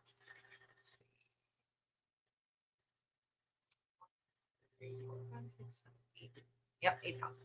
So eighth house of chunky money, debts, and shared resources. So with this Mercury retrograde, you could be going back through having to potentially work out some shared resources with a romantic partner, or an ex-partner, or a marriage partner, because Juno's sitting here. You could potentially see some shared resources, alimonies, child support of some sorts come through, or you got to pay it out, depending on your situation. This is also this eclipse with Mercury and Venus in the mix, because Venus exalts your second house. Venus rules your fourth house of home, and she rules your 10th house of career. There could be a change in how you get your money. Mars, Saturn here is going to solidify something for you here and have you work towards it for the next 2 years. So you might not see the results for 2 years, but there's a sextile to Jupiter and Uranus on the 20th of April. So this activates this sextile conjunction, activates fourth house of home. Jupiter is about distant lands and foreigners. So maybe you end up moving and you move to a foreign land. Or you end up collaborating with someone and it benefits your home, because Jupiter does rule your collaboration house, your 11th house. Or you move in with someone, or you fancy someone, you guys get together, and it's a partner that's more of a friend. And so it works out in that sense. But it's expansive, it expands. This energy, Aquarius rising, is potentially also working from home, working with internet to gain your money, but also because it's Taurus and it's to your second house of what you put in your mouth, you could be cutting out of an addiction. You could be cutting out of how you, a food addiction, how you eat. In private, that can change big time. You're going to change your diet because Uranus rules you. So it's about you and your physical body. What else? Let's see. Let's talk about Pluto in your sign. It's there for the next 20 years. It rules your 10th house of career and reputation and legacy. So you're going to be working on changing that drastically as a rebirth to your reputation, your career, your legacy. For you, Aquarius, Pluto will have you deep diving into the underworld, the occult, mysticism, things that have to do with how you can merge that, the ancient stuff and the occult stuff with technology and new age things, because Pluto is in Aquarius, and Aquarius is about the future. So all of this that you're doing and how it pertains to your work and occult practices or beliefs or astrology or technology or robots, whatever, could level you, but also you and how it pertains to your career, your legacy, and your reputation and the mark that you leave in the world. Let's see, what else do I see here?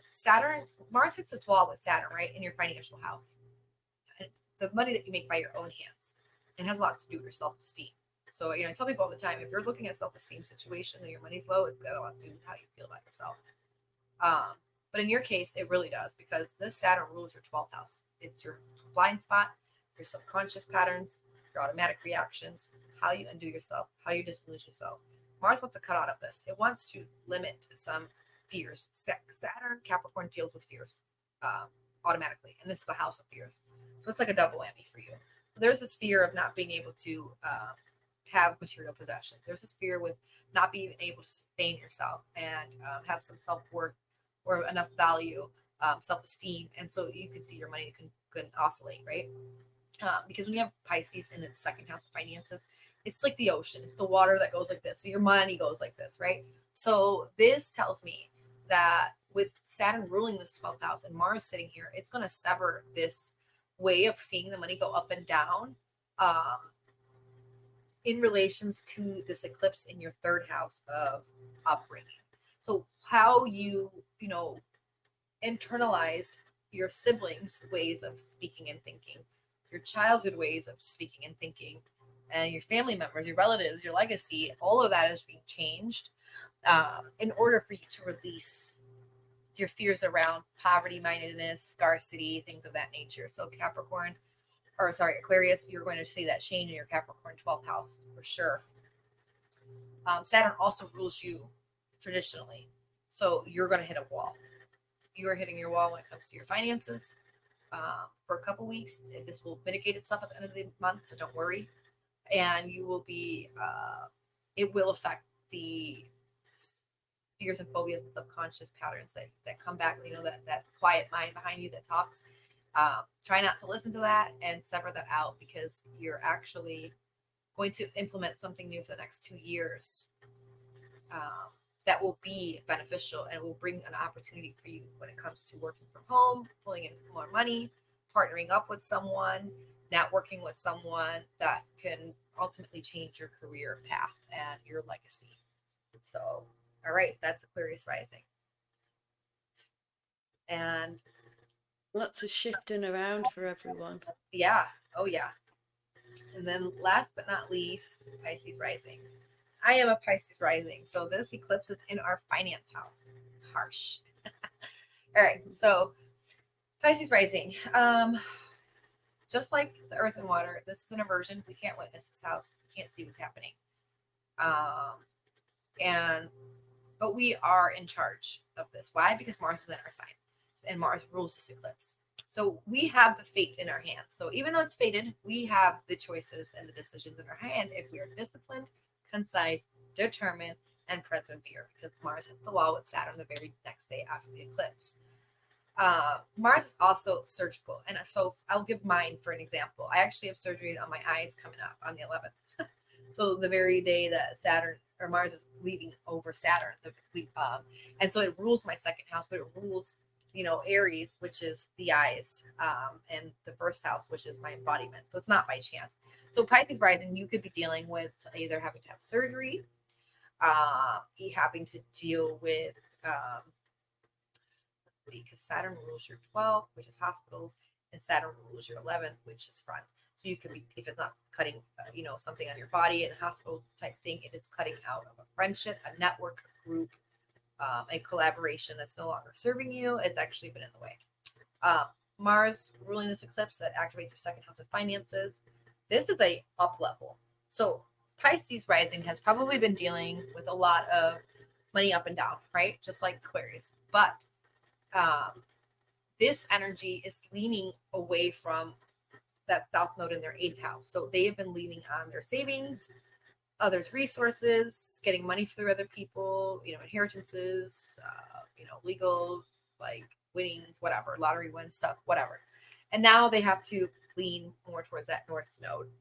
That's why this eclipse is activating it. So it's a 2-week activation, but you can feel it 6 months from now in October, and it relates to something in last October. So with the Chiron wound here for Pisces rising, there has been a wounding here for a while about how you make money through your own hands, your financial situation, your material possessions, how you feel stable with your income. All of that has been just up and down for them. And with Mercury here, with this eclipse and this Chiron, Mercury wants to go over some plans that you have implemented and tried to put into motion and realign, revise, reassert and fix or whatever. And it has a lot to do with your home life, where you're living, what makes you feel stable, how to even sustain yourself, like your home life, and your partnership house, because it is also the 7th house. And Juno's sitting here. So it doesn't always just have to be marriage partner. It could be business partners. Who are you collaborating with that is not, they're having a difficulty in having that marriage, that meeting of the mind, because Saturn's in your house. You're dealing with so many boundaries, Pisces. You're learning to have major boundaries with yourself, with others, and then the universe is giving you these boundaries and these borders. It's like, nope. You're meeting up with another nope when Mars hits the wall with Saturn on the night, the very next day after the eclipse.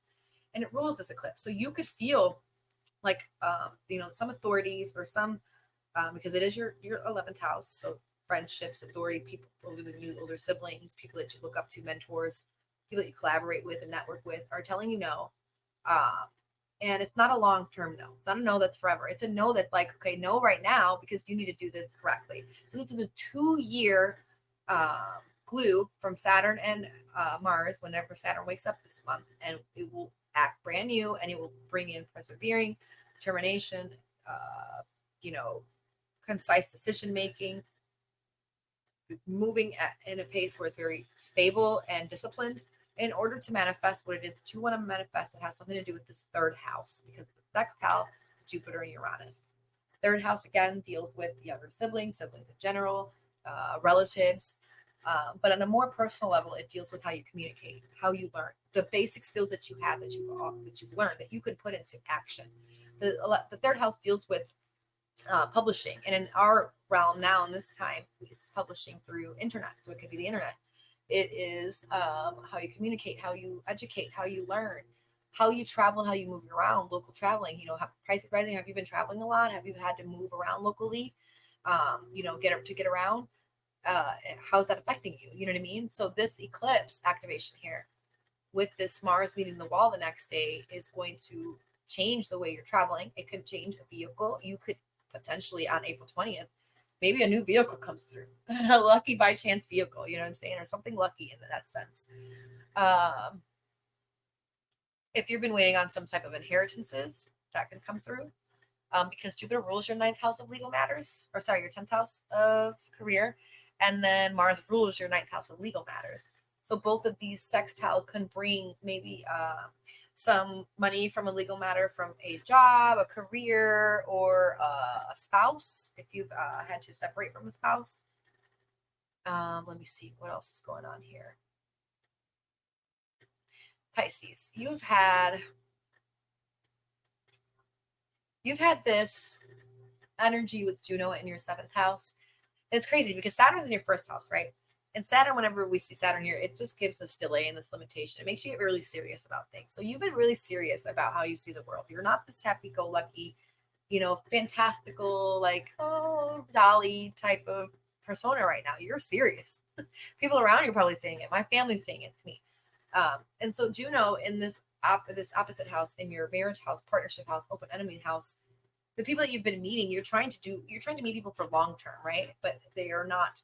There's no meeting of the minds. It's not working out. So Juno here with this Mercury retrograde activation, to your seventh, to your fourth house of home, you could potentially go back through with some exes, or go back, even just thinking in your mind how your relationships were in the past, and how you can fix and modify this and be like less impulsive, and also be more like the relationships are more aligned with your values, because the second house is about values and self-worth, and that's what where the eclipse is as well.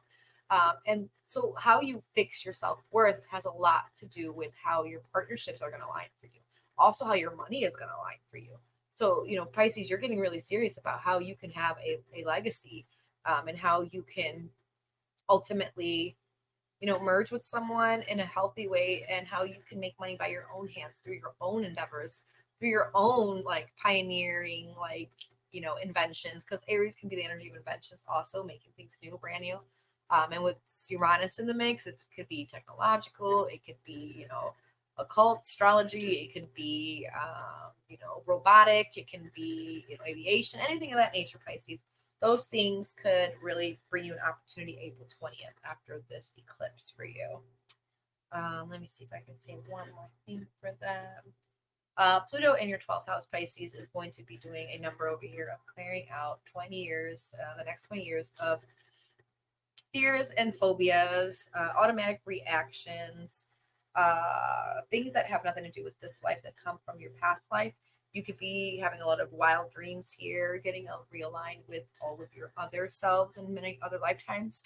And Pluto here could be dealing with a lot of, because your ninth house is ruled by Pluto and also ruled by Mars. It's also in your sign, and it's part of this eclipse. It could be dealing with a lot of foreign contacts, foreign lands, getting money through online sources from foreigners, traveling to foreign places. All of that is going to be for sure a new path for you after this eclipse, but also for the next 20 years.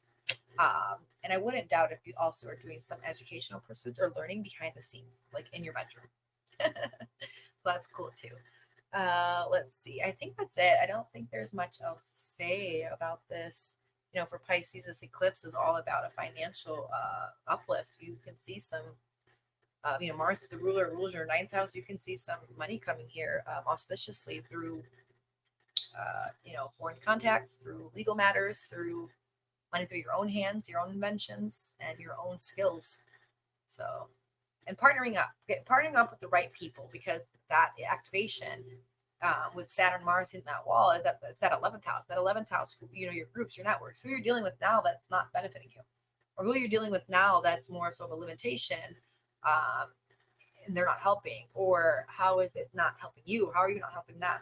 How can you collaborate with people that are more authoritative in nature? Because Capricorn is the energy of the aristocrats, authorities, important people in society. So Pisces can see themselves also collaborating with people like that within the next 6 months to 18 years, because this eclipse is an 18-year window as well. So, all right, I'm done.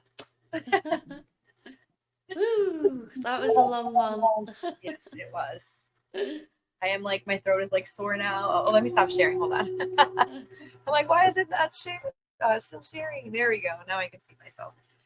Yeah, my throat's like dry, and I'm like, and I gotta go to work now. So, Oh, yeah. oh, thank you for doing that.